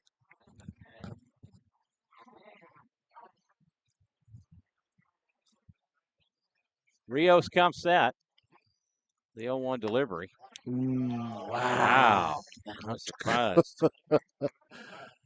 That just did not get it. But he's been consistently not calling that. Correct. On both pitchers, on both sides. And I would have to say that outside. top outside corner, he just does not want to give. Miller will foul this one off for strike two. That was a similar pitch there that Landon went ahead and swung at and actually fouled it right off the top of his foot as he's hopping around. And nobody on with 2 out here in the top of the fourth. 1-2 count to Landon Miller. Rios comes set. A 1-2 pitch. That is hit back up the middle. It's played by Flores to throw to first in time, and that will do it. The Raiders go in order for the first time. 4-3 on the putout to end the Raider fourth. On to the bottom we go. Raiders leading this one 5-1. I was going to say, I'm curious whether or not. I want to take this opportunity to recognize our walk-off level sponsor, GPS Legends Baseball. With over 50 years of professional playing experience on staff, we help young men find their direction on and off the field. It's bigger than baseball. I give a big shout out to Brandon Puffer and the fine folks at GPS Legends Baseball. We mention them on every broadcast and the great sponsorship that they have for Raider baseball and the great work that they are doing there at GPS Legends. Brandon has a book out. It's called From the Bullpen to the State Pen, a story of bad decisions and redemption as he played in the major leagues as a pitcher and the mistakes that went along with being a major league pitcher and how he found Jesus Christ and turned his life around and started to make good decisions, and now he's helping young men out as GPS Legends Baseball. So we want to give a big old shout out to them. A lot of young men out. I know a lot of boys that have made their way through that program and are better off for it. I'll tell you that. So Snoop Daniel checking in. Sounding beautiful, boys. I have a subscription to the other, but listening here instead. Go Rouse. Well, thank you for tuning in. You do a great work, and it's well appreciated for all that you've done over the years for the Austin Central Texas athletes. Thank you. Thank you, thank you. Due up for the Mustangs in the fourth, Eloy Lozano, Jacob Sanchez, and Daniel Flores. Lozano will make his way to the plate. He is 0 for 1. He was caught looking back in the first. He will hit this one down the first baseline right to Salazar. He will take it and step on the bag, and that will retire Lozano on one pitch. 3-U on the put out of Lozano. Tell you what, it'd be nice if we can get maybe some updates off of that NFHS and see how those other games are going, if possible. Well, I do know that from what Coach Crimping told me, Lake Creek did defeat Magnolia West last night. I believe yeah, we 8-2. did. We mentioned that one, but we didn't. I didn't have that updated because I couldn't find the score. Right. Yeah, I went ahead and assumed you would be accurate in that, and called out that they had won, and a big game there. Magnolia West, the defending 5A state champs. That pitch misses outside, and we'll even the count at 1. First pitch was a fastball down the middle for strike 1. 1-1, the count to Jacob Sanchez. Little breaking ball in for strike 2. And again, we've seen Gavin Silva doing Gavin Silva type stuff as he's getting ahead of batter after batter in this game and punching him out with the He said he did not go around. Wow. He checked his swing, but on a previous swing that went that far, the home plate umpire actually ruled that it was a strike. They did, and then they looked for the appeal there, and the first base ump says no, he did not go around, gave the safe call. So the 2-2 pitch. This is line to short. Solis will make a step over and make the catch, and that will retire Sanchez for out number 2. Yeah. L6 on the put out. 2 away for Daniel Flores. Yeah, great hard hit there from Jacob Sanchez. Made a lot of noise, but just a line drive out. Don Miller letting us know Magnolia West is down 3-0 at the top of the 5th. Excellent there, Don Miller. I knew Fastball inside for ball 1 to Flores. I knew I could rely on somebody out there if I threw it. Esa Moreno, vamos Mustangs. That pitch low for ball 2.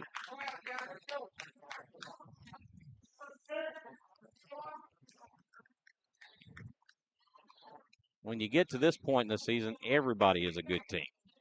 Oh, no doubt. No doubt. There they don't get here by accident. That's for sure. No slouches in this round. Breaking ball in for strike 1, and that will take the count 2-1. We talked about the Georgetown Eagles. They are playing Lake Creek. Gus was asking who is Magnolia West playing. That pitch high for ball 3. Yeah, Lake Creek being one of the other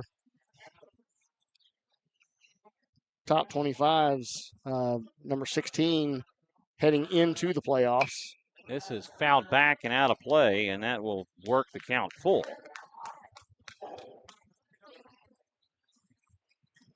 Grapevine playing Argyle. Argyle took that game last night, 1-0.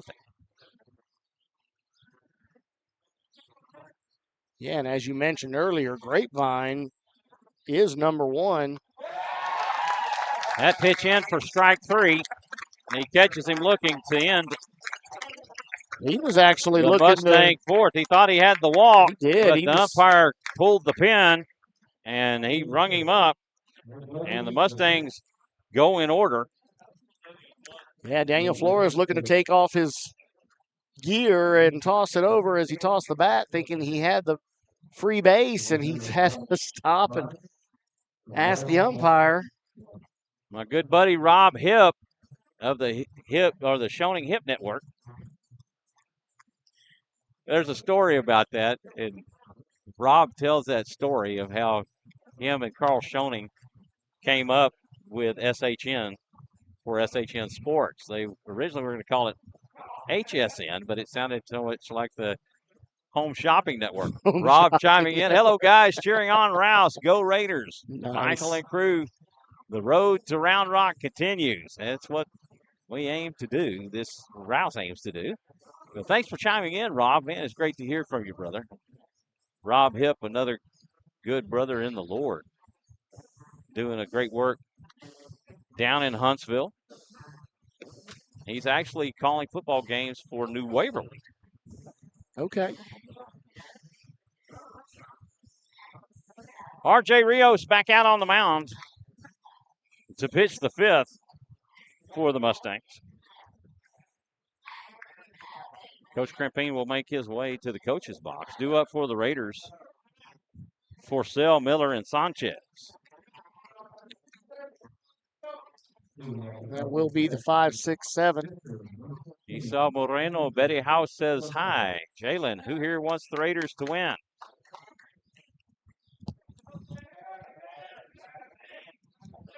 Forcell is 1 for 2. He will check swing. He appeals to first. He's rung up. He was unable to check his swing.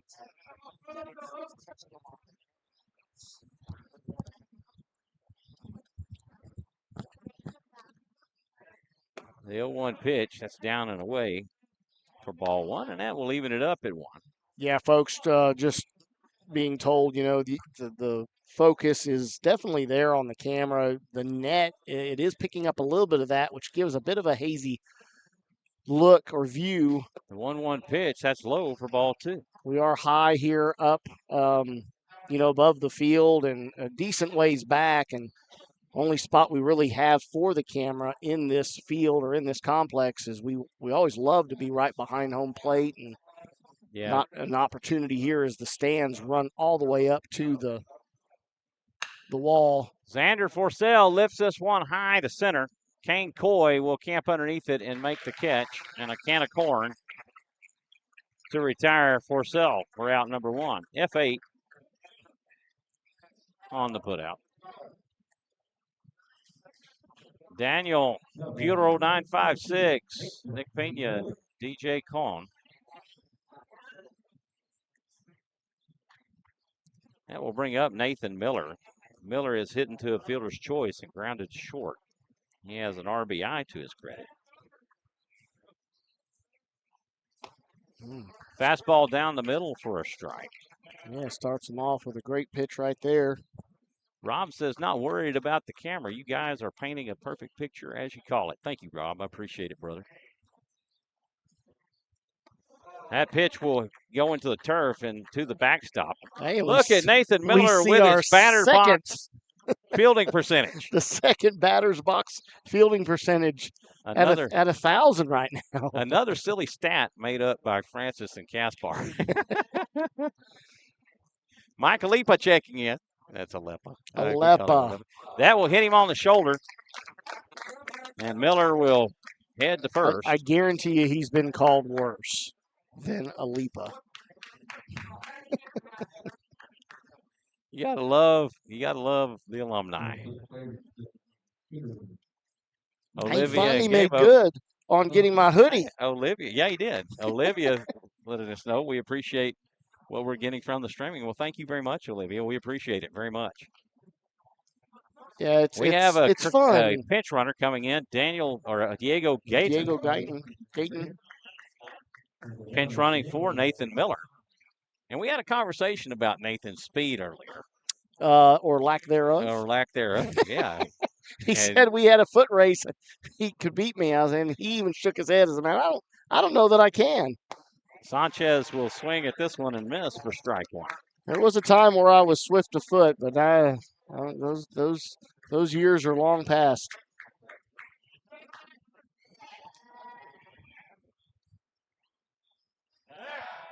Throw to first will not be in time. Of course, Andrew Brad, Sanchez. we're working on that. It's actually not from 1985, but we get your point. Hopefully next year we'll be able to have new cameras and different camera angles. Oh, yeah. That will go wild throw over to first, and that will see Gayton round second and head to third on the error by R.J. Rios. Yeah, and just tried to put a little bit more mustard on that as Diego was very nonchalant getting back to the bag on the first pickoff attempt and made it back easily. And I think recognition was there from R.J. Rios, and he put a little bit more on that one, but just well off the line and away from the first baseman, Eloy Lozano. Don says he drops the wagon every once in a while. That pitch misses outside for ball one, and that will even it up at one. Oh, Mike says he's got a few more hoodies if you want them, Mr. Kaspar. Hey, you know. He wants to know if you got anything in an extra large. Pitch low for ball two. Or if you have a 3X, I might take one. Right, there you go. I like things to be really loose. I'll say losing like all that weight, a yeah. double X may be loose on you here before too long, Michael. It is, but I still don't like it. 3 for 3, Sanchez baby! will hit this out to left, and that will score Gayton. Another RBI single for Andrew Sanchez. And he is seeing it nicely tonight. We had the conversation before the game. He goes, I'm seeing it nicely. I said, all right. I said, the one thing that we've been lacking here is I want that 3 for 4 game, buddy. Well, he's got me the 3 for 3. I love it. That will bring up Jacob Solis. He's 0 for 2. He has struck out and flown out to left. And he will hit this one into right center. Sanchez will round second and head to third. And Solis will pick up a double. Yeah. First pitch, swing, and drive that into the gap in right center. Great piece of hitting, recognition of the ball on the outer half of the plate and just going with it. No need to force that, even though he is almost exclusively a pull hitter as Jacob Solis. You know, again, there's the recognition. You see the ball on the outer half, drive it. Go with it. Adrian Graves will come to the plate. He has struck out and singled. And with a bunt down the third baseline. And that is now Jacob's second extra base hit of the season. He will foul this one back out of play for strike one. Rainer Heinrich on deck. Yeah, and one thing you see quite often from an offense, at least a strong offense, is first two guys are getting on and really strong hits. I mean, that ball tends to get a little bit bigger. Rios will get the outside corner for strike one. To those batters, yeah, strike two. It gets a little bit bigger for those batters, and they start seeing it a little better, and really just you can string together a lot of hits when you get moving like this. The 0-2 pitch. This is fouled back. And Graves will get another opportunity. Cabrera Goris, go Papi. Don Rouse house. Whose house? Rouse house. Michael Eppa goes Rouse house. That pitch misses for ball one. And Mr. Rouse is here. He is. To Charlie make this Rouse house. The namesake of Rouse High School. Rouse opened its doors in 2008 as an alpha class. Graves will hit this one over to Lozano at first. He has it. He'll step on the bag, and that will do it for Graves. That will go 3-U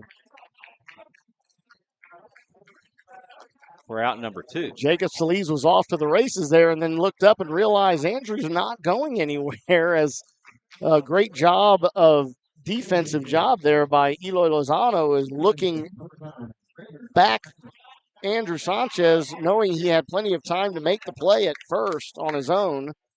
Heinrich is 0 for 2. He has flown out to right. He has walked, and he has lined to third. That outstanding play made by Emilio Preza on that liner to third. He will take outside for ball one.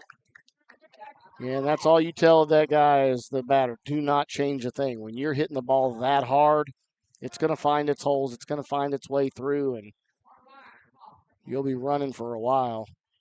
The 1-0 pitch, a fastball low for ball two.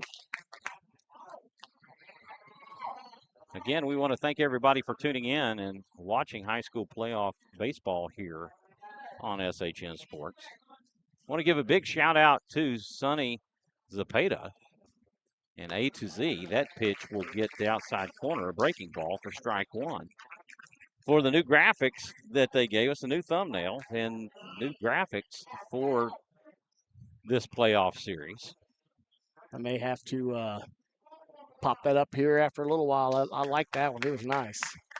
That pitch misses low for ball three. 3-1 the count to Rainer Heinrich. Tyler Espinosa on deck.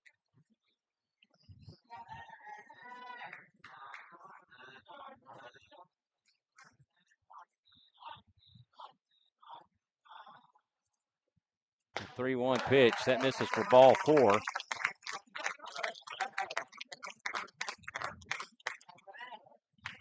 And it does seem like our camera is somewhat out of focus. I'm not sure what's going on with it.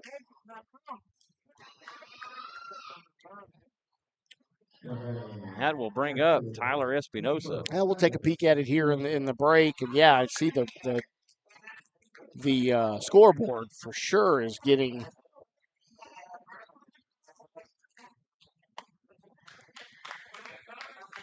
pitch high and outside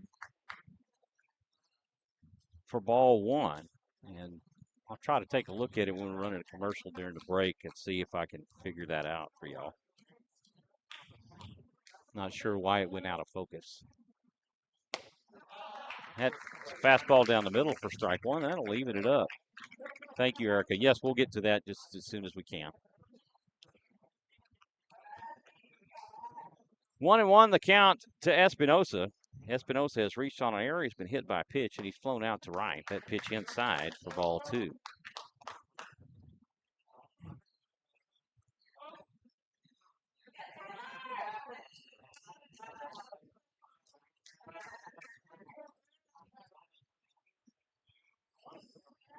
The 2-1 pitch, swing and a miss for strike two. Bases loaded with 2 outs. Deuce is wild. And Deuce is wild for Tyler Espinosa. 2 balls, 2 strikes with 2 outs. That pitch down and away for ball 3, and the count goes full.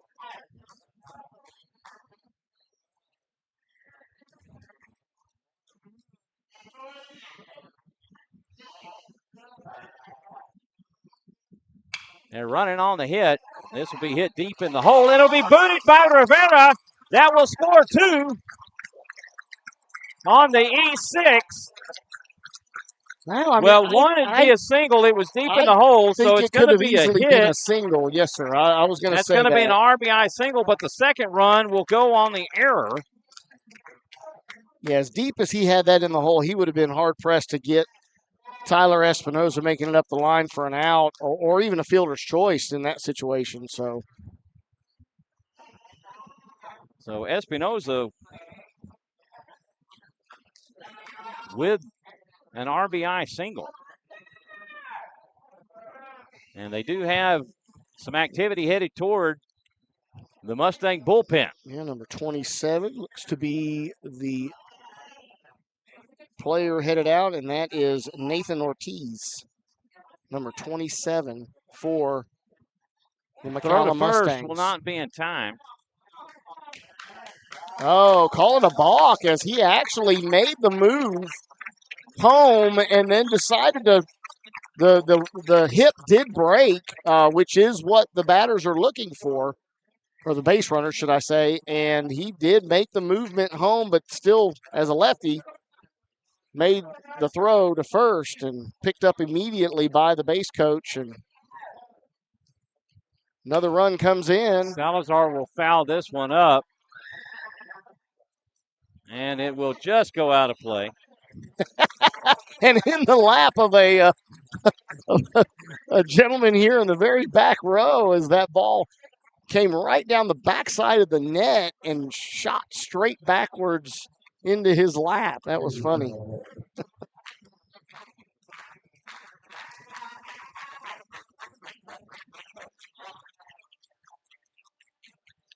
The 0-1 pitch. This is line to second. is played by Flores, and the throw to first will be in time.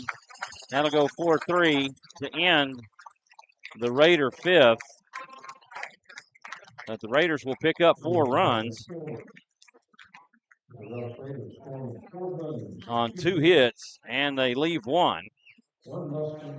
And after 4.5, it's 9-1 Rouse. On to the bottom we go. Due up for the Mustangs in the bottom, Aguirre, Cabrera, and Gonzalez. We're going to take a moment to go through a couple of spots, and hopefully we can get the camera back up and not so blurry. Yep, we'll be right back, folks. Going to give a quick little UIL shot here for you and take a look at the camera, as Michael mentioned. Be right back.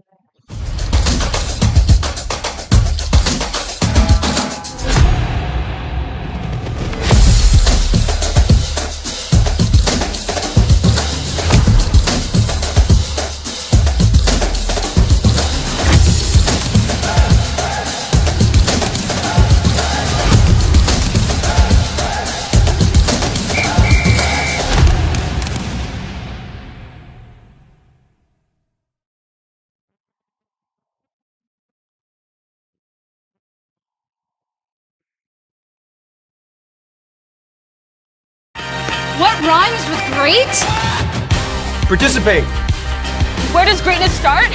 Here, in the classroom. On the stage. In the pool. On the field. Where will your greatness take you? To better grades. To more friends. Yeah! Be great. Participate!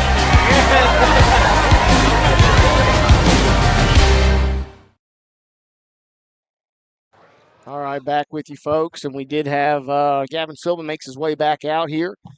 First pitch was a ball, or I'm sorry, first pitch was strike down the middle. Second pitch there was a ball low in the zone to even the count at 1. Breaking pitch does find the strike zone. 1-2 is the count to number 5, Gael Aguirre, batting from the left side. And we do have a quick pause in the camera, so you're not going to be able to see live view. So I'll do my best here to keep everybody abreast of what's going on in the game as we're taking a peek. And Aguirre does offer, but is able to hold back his bat, and the appeal goes down to the third base umpire, and he confirms that he did check his swing on ball 2 to even the count at 2. On deck is number 19, or number 12, Lucas Cabrera, the catcher. And Gavin Silva comes back in with an inside pitch to get the first out of the bottom of the 5th here.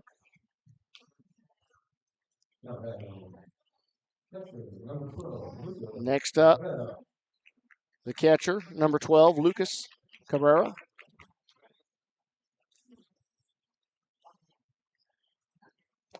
And I will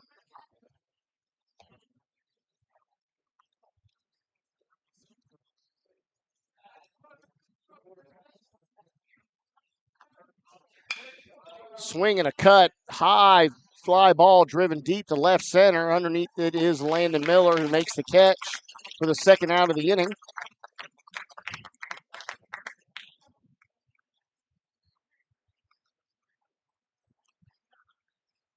Next batter is the number 9 batter, number 2, Etziel Gonzalez, the left fielder.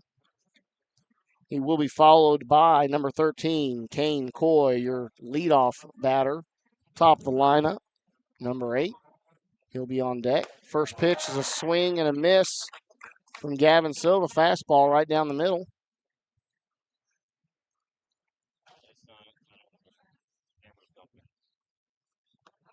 And spiked the ball there on the breaking pitch from Gavin Silva to even the count at 1 apiece. 1 ball, 1 strike. 2 outs here in the bottom of the 5th. We do have our video back and not able to really clean that camera up anymore. Gone bad. So, well, the heat and the age. 2-1, the count to Gonzalez. Our apologies, folks. Hopefully I can figure it out overnight, but it's not, for whatever reason, it's just not focusing in. That pitch misses low for ball 3. A breaking pitch there. I've shut that thing off several times and trying to reset it and reboot it, but it is just not fixing the issues. The 3-1 pitch from Silva. That catches him looking for strike 2, and that will work the count full.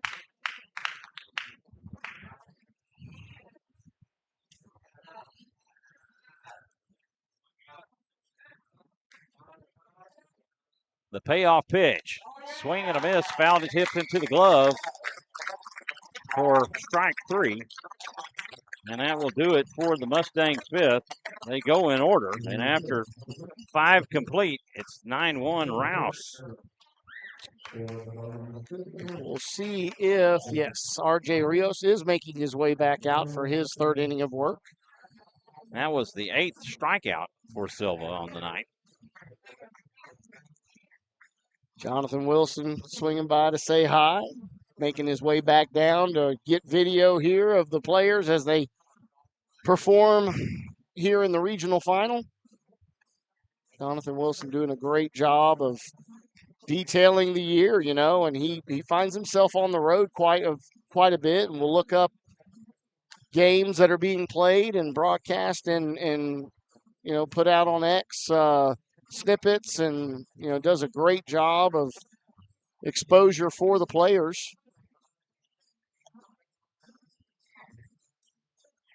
They're saying they've got a clear picture on their end. It looks a little fuzzy. Yeah, I mean I'm looking at scoreboard. Scoreboard, yeah, the really scoreboard fuzzy. is all one big blur, white blur there, but I mean the players, I mean you can definitely see them pretty well, and the field itself, but that just could be resolution going that far out, and the nice bright glow of the scoreboard, big scoreboard they have right there in right center field. Due up for the Raiders in the 6th. Landon Miller, Xander Forcell, and Nathan Miller. Yeah, hopefully next year we have a lot better cameras.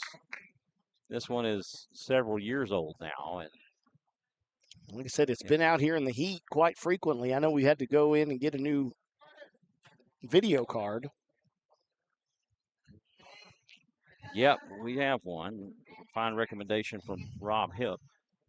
And it also has a switcher in it, so we'll be able to do more camera angles. And so that's what we're hoping for. And the Booster Club, I've been talking with Jaime Caro. That pitch misses high for ball 1 to Miller about getting those. And so we're looking to have 3 different camera angles. And I believe we can have up to 4 with that particular video switcher. Breaking ball that is fouled back out of play for strike 1, and that will even the count at 1. Estella Southern checking in. Well, at least it's being broadcasted. Well, good to hear from you, Estella. How have you been doing? I hope you're doing well. And Jared, J-Rod, doing well himself. And Ray and your family. Miller will foul this one down the left line side. Yeah, for strike 2. Showing his range, Landon Miller going foul right, foul left, and now we'll look to paint one right down the middle on his next swing. Estella letting us know Jared pitched in relief today. Awesome. Jared Southern in the Angels playoffs organization. Miller lifts this one high and deep to left. And she's gone. And no, he lost sight of it. Gonzalez lost sight of it. And he thought it was going to hit him in the head. And that makes it into the dugout, and that will afford him a in the park. Again, you can't call that in the park home run. Don't you do that. Allows him to come home with the errant throw from right field that bounces up the line and into the dugout. And advance on the dugout. No error, as actually I would say Gonzalez didn't even see the ball. He lost sight and didn't even touch it. So just unfortunately lost it in the lights because you see the way those lights are pointed out there. They're pointed down. So when he looked up, he looked right into the lights and he lost sight of it. Yeah, immediately. I mean, he made his way to the fence, and when he turned around, I'm like, okay, it's gone. And that's when he looked up and ducked because he wasn't sure where the ball was. He'll score on the errant throw by Gonzalez that bounced into the dugout. First pitch to Forcell misses low for ball one.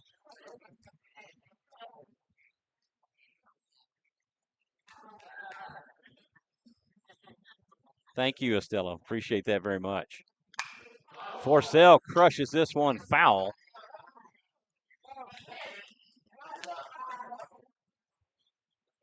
Man, he swings that bat hard. He does.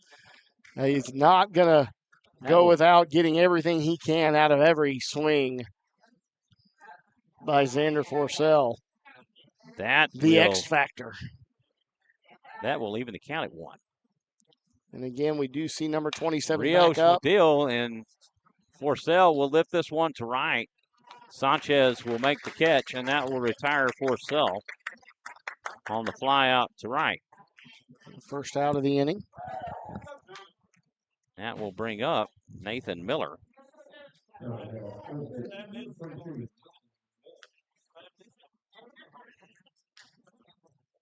Miller has grounded to short. He is hit into a fielder's choice, and he's been hit by a pitch. Fouls that one beyond the right field net.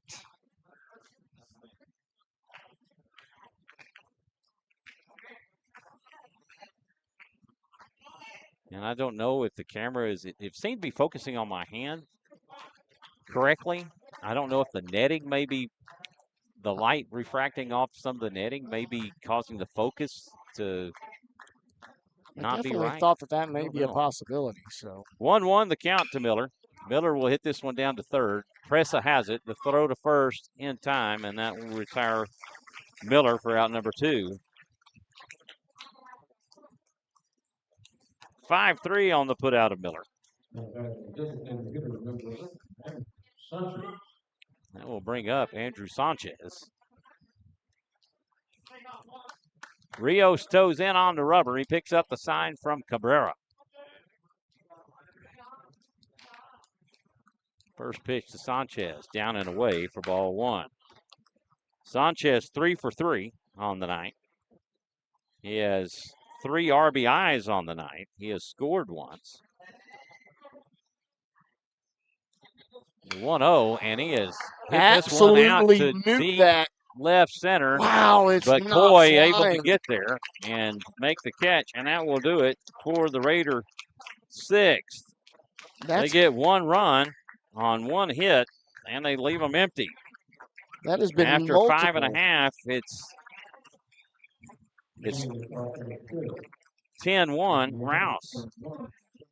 Sorry, Michael, I was going to say, I mean, that's multiple hits that we've seen that just don't seem to be flying that well, that are just hammered out to that left field, left center area. And, I mean, that just was a routine long fly ball. But when it came off the bat, I mean, I would have told you it was going to be up in one of those trees that's just out past left field. Sarge also letting it know it could be the humidity. I mean, that may be a possibility. Of course, we met Sarge. I mean, I met him last year, but we didn't really connect well. He's the play-by-play voice for Lockhart. He does all things Lockhart, Mr. Lockhart Lion, Sarge. And we're looking forward to getting to spend time with him next year when we make the trip back to Lockhart for some good barbecue. A little earlier, right? We're going to have to make our way down there early and hang out with Sarge, and he's invited us to enjoy some of the wonderful Lockhart barbecue. So Bruce Ramirez, this is a best of 3 series. So it's not lose or go home tonight. We will play again tomorrow at 5 o'clock in Jordanton. We will be back on the air at 4:45 tomorrow. And Sarge letting us know, yes, sir, barbecue on me. Hey, appreciate you, buddy. So it does look like the night is over for the starting pitcher, Gavin Silva, as he's being relieved by one of our lefties, number 13, Carson Henderson. Carson Henderson, particularly the one that does come in to relieve Gavin. And not in every situation. Dalton Holbrook does come in quite frequently as well. But kind of switch. Usually it's Henderson relieves Salazar and yes, Holbrook relieves Silva, but and they lately flip-flop. they have flip-flopped that. Yes, sir. So we'll see how that goes here tonight. But Gavin Silva does leave after pitching 5 complete innings, allowing only 2 hits, 1 run that was earned off of the free pass that enabled the runner to make it to second, and then the hit given up by Presa that was a double that plated that first run of the game. He does have 8 strikeouts and only 1 walk on 74 pitches and 48 for strikes. So doing a great job tonight is Gavin Silva, where he was able to really just see that breaking pitch work extremely well for him. And we are getting I don't know if Xander took a ball off of the finger on the warm-up pitches from Carson Henderson, and he's actually being looked at by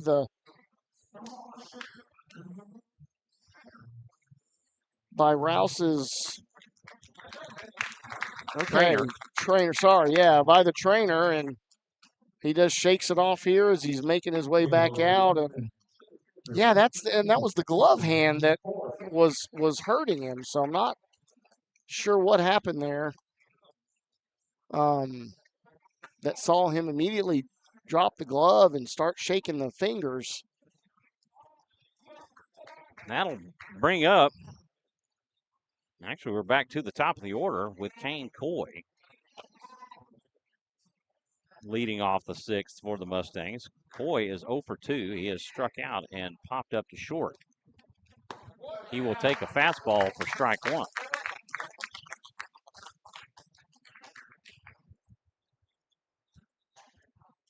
Jacob Ball checking in. Let's go, Mustangs. The 0-1. This is lifted high, an infield fly. Salazar will play it and make the catch, and that will retire Coy as he goes 0 for 3.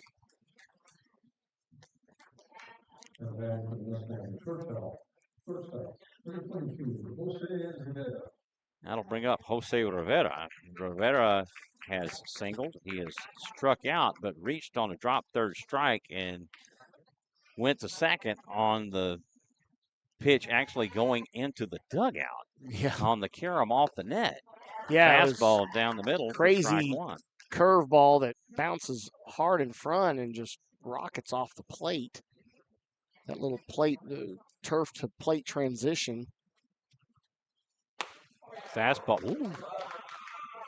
Man, that was some heat right there. It was, and I'm high. not sure where it missed either. Yeah, it looked really good, but Emilio Presa on deck. 1-1 pitch. He goes back with a changeup for strike 2. Definitely saw the drop in speed on that one. Yeah, and earlier this year we did get to see and be a part of watching a complete game no-hitter. Strike 3, catches Rivera looking. Or I say a complete game, excuse me, a 2-pitcher combined no-hitter that started out with Oscar Salazar, and Carson Henderson came in for the final, I think it was 4 outs after he came in for Oscar. Emilio Presa comes to the plate. He is 1 for 2. He has doubled. He has an RBI double, and he is grounded to second.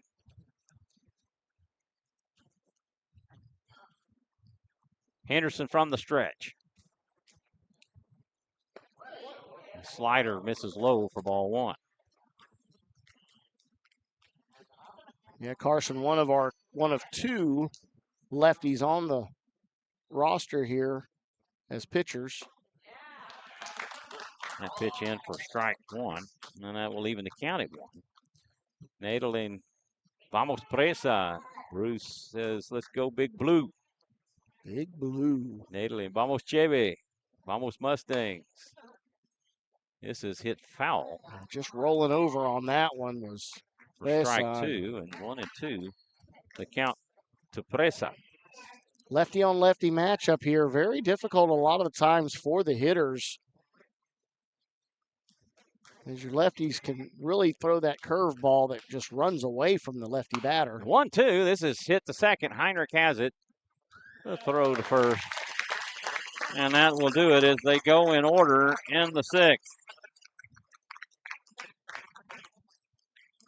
Again, very similar to his last at bat. He just hits a weak ground ball to second base where Rainer Heinrich's waiting and gets the easy out. They go in order, and after 6 complete, Rouse 10, the Mustangs won. On to the 7th we go. Due up for the Raiders in the 7th. Solis, Graves, and Heinrich. That is your 8, 9, and 1 hitters.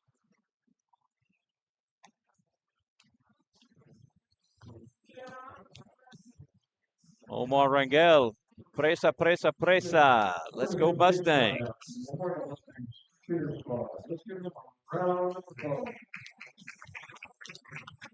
Who's getting a round of applause? Missed that. Yeah, headphones on. We have a very difficult time hearing the PA announcer, and I don't know. I mean, pitching wise, that's Rios' back out on. Yeah, and now we do see a bat in the hands of Rylan Payne, who will be coming in for Adrian Graves to bat.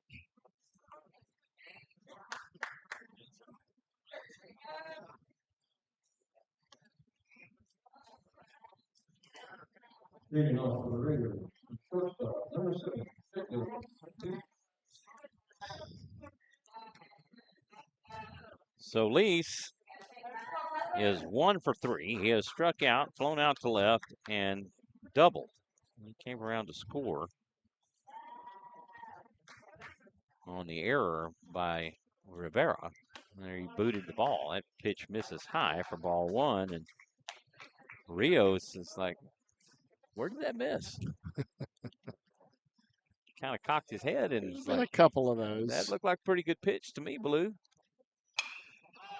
Solis will lift this one high. It could be playable. Lozano will track it. He'll make the catch. Great job. And that will do it for Solis on the infield fly. Yeah, great job tracking that one by Lozano as the wind really was playing havoc. He ran all the way out past around where Coach Manny is and then had to charge inwards as the wind pushed it back. Again, blowing pretty hard from right field in towards home plate. Rios will get the outside corner for strike 1 to Rylan Payne. Rylan getting his first opportunity in the game tonight. Swing and a miss for strike 2 as he chases a low fastball. Rainer Heinrich on deck. Of course, Rylan was a staple out there in right field earlier in this season. The 0-2, a breaking ball outside for ball 1. Before Tyler Espinoza made his way back from an early injury. And Rylan did a really good job. And one thing Coach Krempine has talked about is he does swing a really good bat, a lot of power. Pitch inside for ball 2. A good eye at the plate, as shown there. Not really chasing after a lot of pitches. I mean, great pitches anybody can chase after, and he's above average in that regard.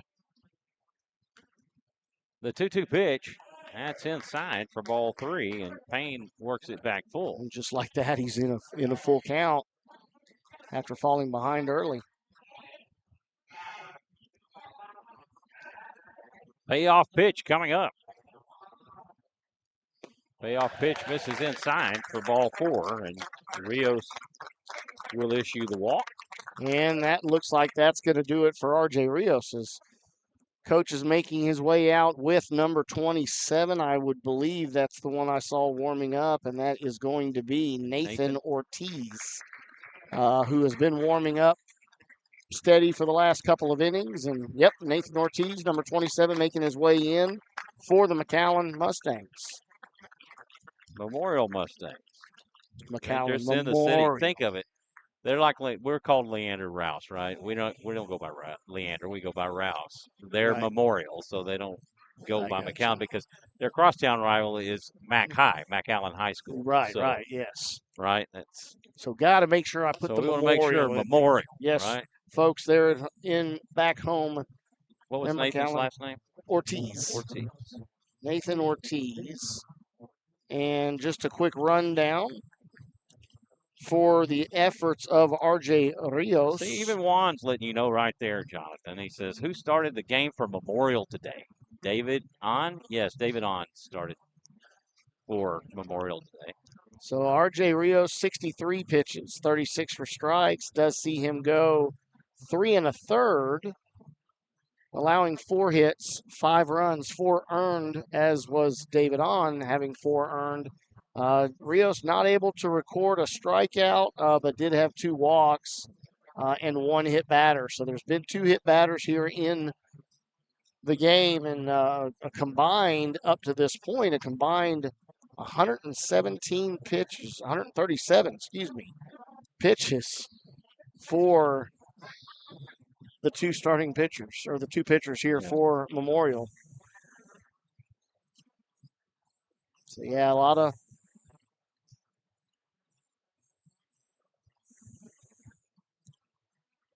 Nathan Ortiz comes on in relief of RJ Rios. He will inherit a base runner in Rylan Payne. Payne drew a walk, and that saw the end of RJ Rios as Coach Cortinas made his way to the mound and made the call to the bullpen.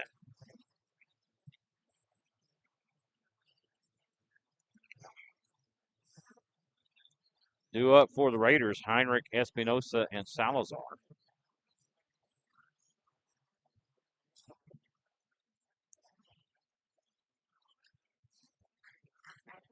Yeah, we scared the fence a few times out there in left field. We'll see if Rayner's able to straighten one out a little bit more here. And well, he's 0 for 2 because he has flown out to right, he has lined to third, and he has walked twice. And he has scored both times. And he has scored both times. So, great. That's where we all talk around about effort. the no defense for walks. It's just hard to defend against them. Heinrich will foul this one back, hit and run call, and Payne will make the return trip back to first. Yeah, trying to jump all over that first pitch was Rainer Heinrich and just getting under it.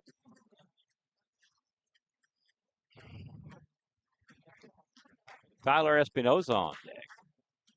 1 on with 1 out here in the top of the 7th. Yeah, and crazy enough, only 4 total walks given up by the Mustangs in this game, 2 of which were to Rainer Heinrich. Swing and a miss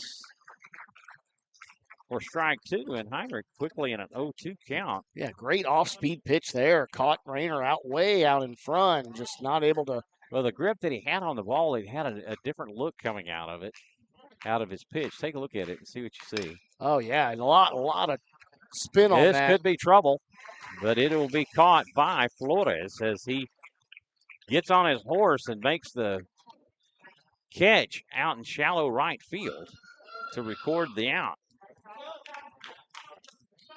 Yeah, great job. He was all over that from the minute 1 and knew there was no opportunity for the right fielder to make his way in to play that. So had to go to Daniel Flores, but did a great job. Tyler Espinosa will come to the plate. Pitch from Ortiz misses high for ball 1. Espinosa has been hit by a pitch. He reached on an error. He flew out to right, and he is RBI single to his credit. Just a little bit of everything. Yeah, just a little bit. Just needs an extra base hit now. That pitch high for ball 2. Or a walk, because he doesn't have a walk, right? Salazar on deck. Vanessa checking in. Let's go, Nathan. Gus leading Harlingen South 1-0. Weslaco was leading 5-3 in the 11th inning. A check swing and a strike. Yeah, he went around. 2-1 the count to Espinosa. I would agree with that strike call. No need for the appeal.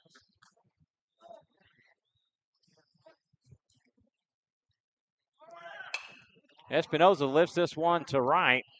Sanchez will track it, and he'll make the catch, and that will do it for the Raiders' 7th. They get no runs on no hits. They strand one. And after 6.5, it's 10-1 Rouse.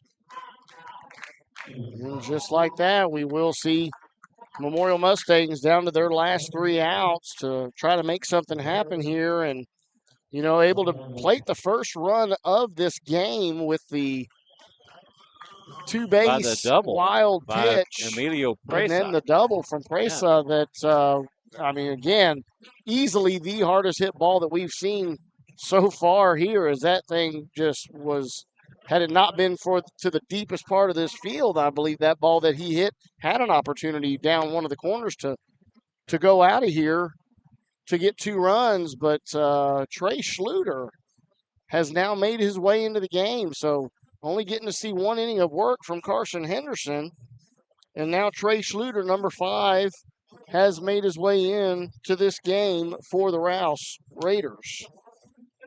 And again, Carson Henderson, 1 inning. That finger hurt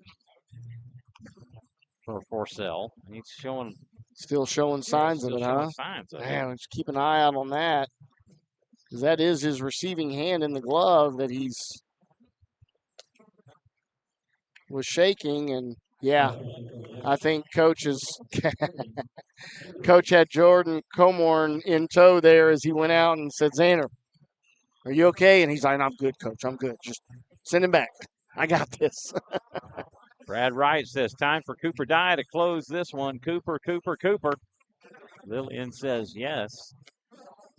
But again, Carson Henderson, 1 inning's worth of work here, throwing 10 pitches, 8 for strikes, 1 strikeout, and no walks on no hits, no runs. Due up for the Mustangs. Lozano, Sanchez, and Flores, but I believe we have a pinch hitter, number 21. Number 21 would be Manuel Villa, or Villa. Villa, or I would say Villa. Yes, number 20. No, number 20, Caleb Trevino. Okay, Caleb Trevino. Sorry, folks. We thought that was a 21, which would have been Manuel Villa. But it is number 20, Caleb Trevino, making his way into pitch hit. Fastball in for strike 1. And that's one of the first low fastballs that he's called for. Somebody we've really been missing seeing here in these playoffs, but now being able to come back out. Swing and a miss for strike 2, and Trevino quickly down 0-2.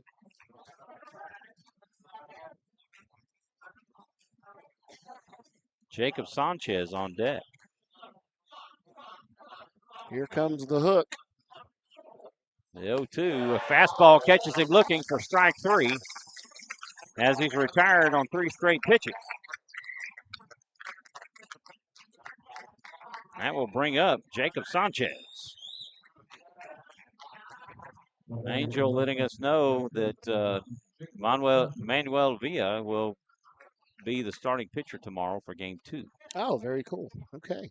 Appreciate that insight. A breaking ball misses outside for ball 1. Sanchez is 0 for 2. He has struck out and lined to short.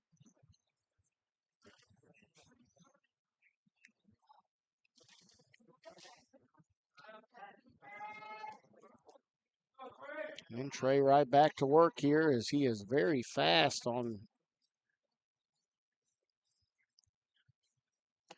delivery and pitch outside for ball 2. 2-0 the count. And immediately, as I said, he gets the ball, receives the ball back from Xander, and he's right there ready to go. Fastball in for a strike. On the next pitch, and he gets into a rhythm, and it's just hard to slow him down. You'll actually see a lot of the batters, back out and call time. And Magnolia West up 6-3 at the top of the seventh. That pitch in for a strike. 2-2 the count to Sanchez. So Magnolia West leading Lake Creek 6-3. 6-3 and one game. This is hit down to third. It'll be played by Nathan Miller. He'll make the throw to first in time. 5-3 on the put out of Sanchez, and the Mustangs are down to their final out.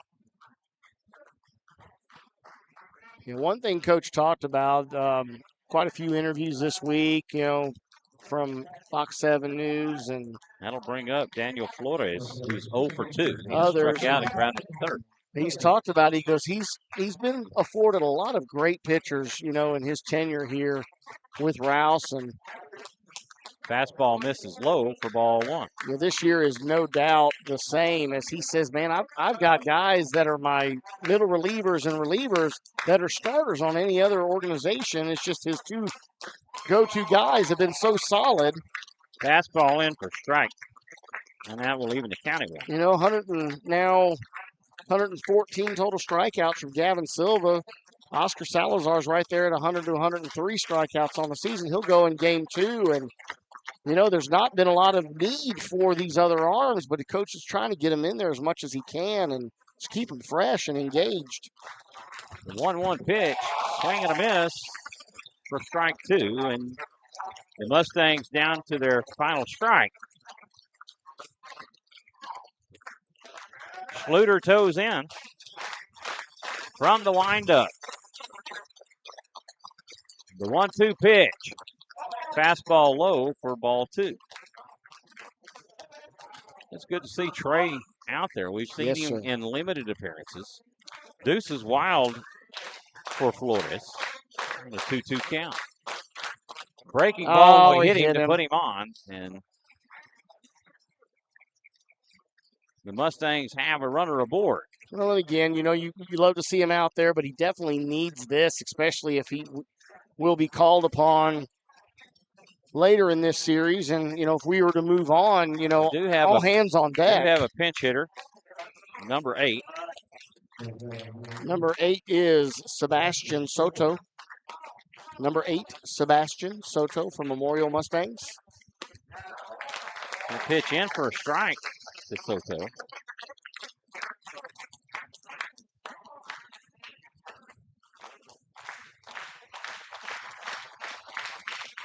Flores extends his lead at first, and that pitch misses low for ball 1. Yeah, that was wild, a reaction there from Xander as he's hopped up really quick.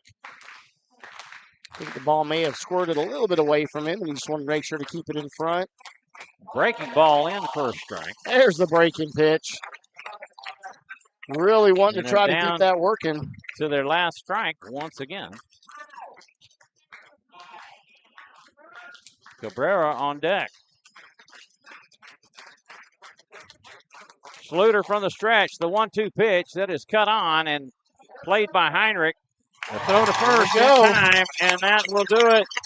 The Raiders take game 1 of this best of 3 series, 10-1. But be with us tomorrow night, or tomorrow at 4:45, as we'll be back on the air for game 2 and game 3, if necessary, from Jordanton High School. Bubbles are flying here, folks, and you can see that in the camera there as Bubbles have frequented a lot of these high school games, whether it be on the Rouse side or others, but really cool sight. Jonathan will run the final numbers for you. Yes, sir, and final here again, Rouse is your winners in game 1 of the regional final, 10-1 over the Memorial Mustangs. Tonight we did see, again, 3 pitchers here for your Rouse Raiders. Carson Henderson getting 1 inning of pitch work, as well as Trey Schluter. Trey throwing a total of 17 pitches, 11 for strikes. Carson Henderson very efficient at 10 pitches is all he needed to get out of his 1 inning of work. And then Gavin Silva, 74 pitches, 48 for strikes. Gavin Silva is your winner tonight. They did get a combined 10 strikeouts for the Raiders pitchers and only one walk tonight, Michael. Yeah. And far different walks than usually what we've plague the seen. Raiders. Yes, sir. But, big difference there. Only, again, 2 hits. So, you know what? Something we've seen, we've only allowed now 3 runs over our last 5 games played in the last 3 series. Yes. 3 runs, and I would say roughly about a handful of hits. I know one hit allowed in the last outing, 1 to 2 prior to that. So very efficient, very effective are the pitchers here for the Raiders. Offensively, for Rouse, they did bring 31 players to the bat. They did record 10 total hits, 4 walks against them, and again, only 2 strikeouts against the Raiders' batters. So doing great work with everything they did see, not getting a lot of walks, but making things work. And the biggest swing I would say that I noticed and that we noticed in this game, execution of small ball, the bunting. Yeah. That bunt by Adrian Graves was a crucial bunt, and he took advantage of it. And back-to-back bunts. Oscar having a bunt, and some of that was just lack of defensive coverage, by the Mustangs. But at the same time, you had execution, and when you can execute a bunt properly and not pop it up and not miss and whiff like they've been doing, like pop they up, have, pop up, fly out bunts. We had multiple games where they've had 4 opportunities to lay bunts down, and we're over during all of those opportunities. So a lot of work goes in. Credit to these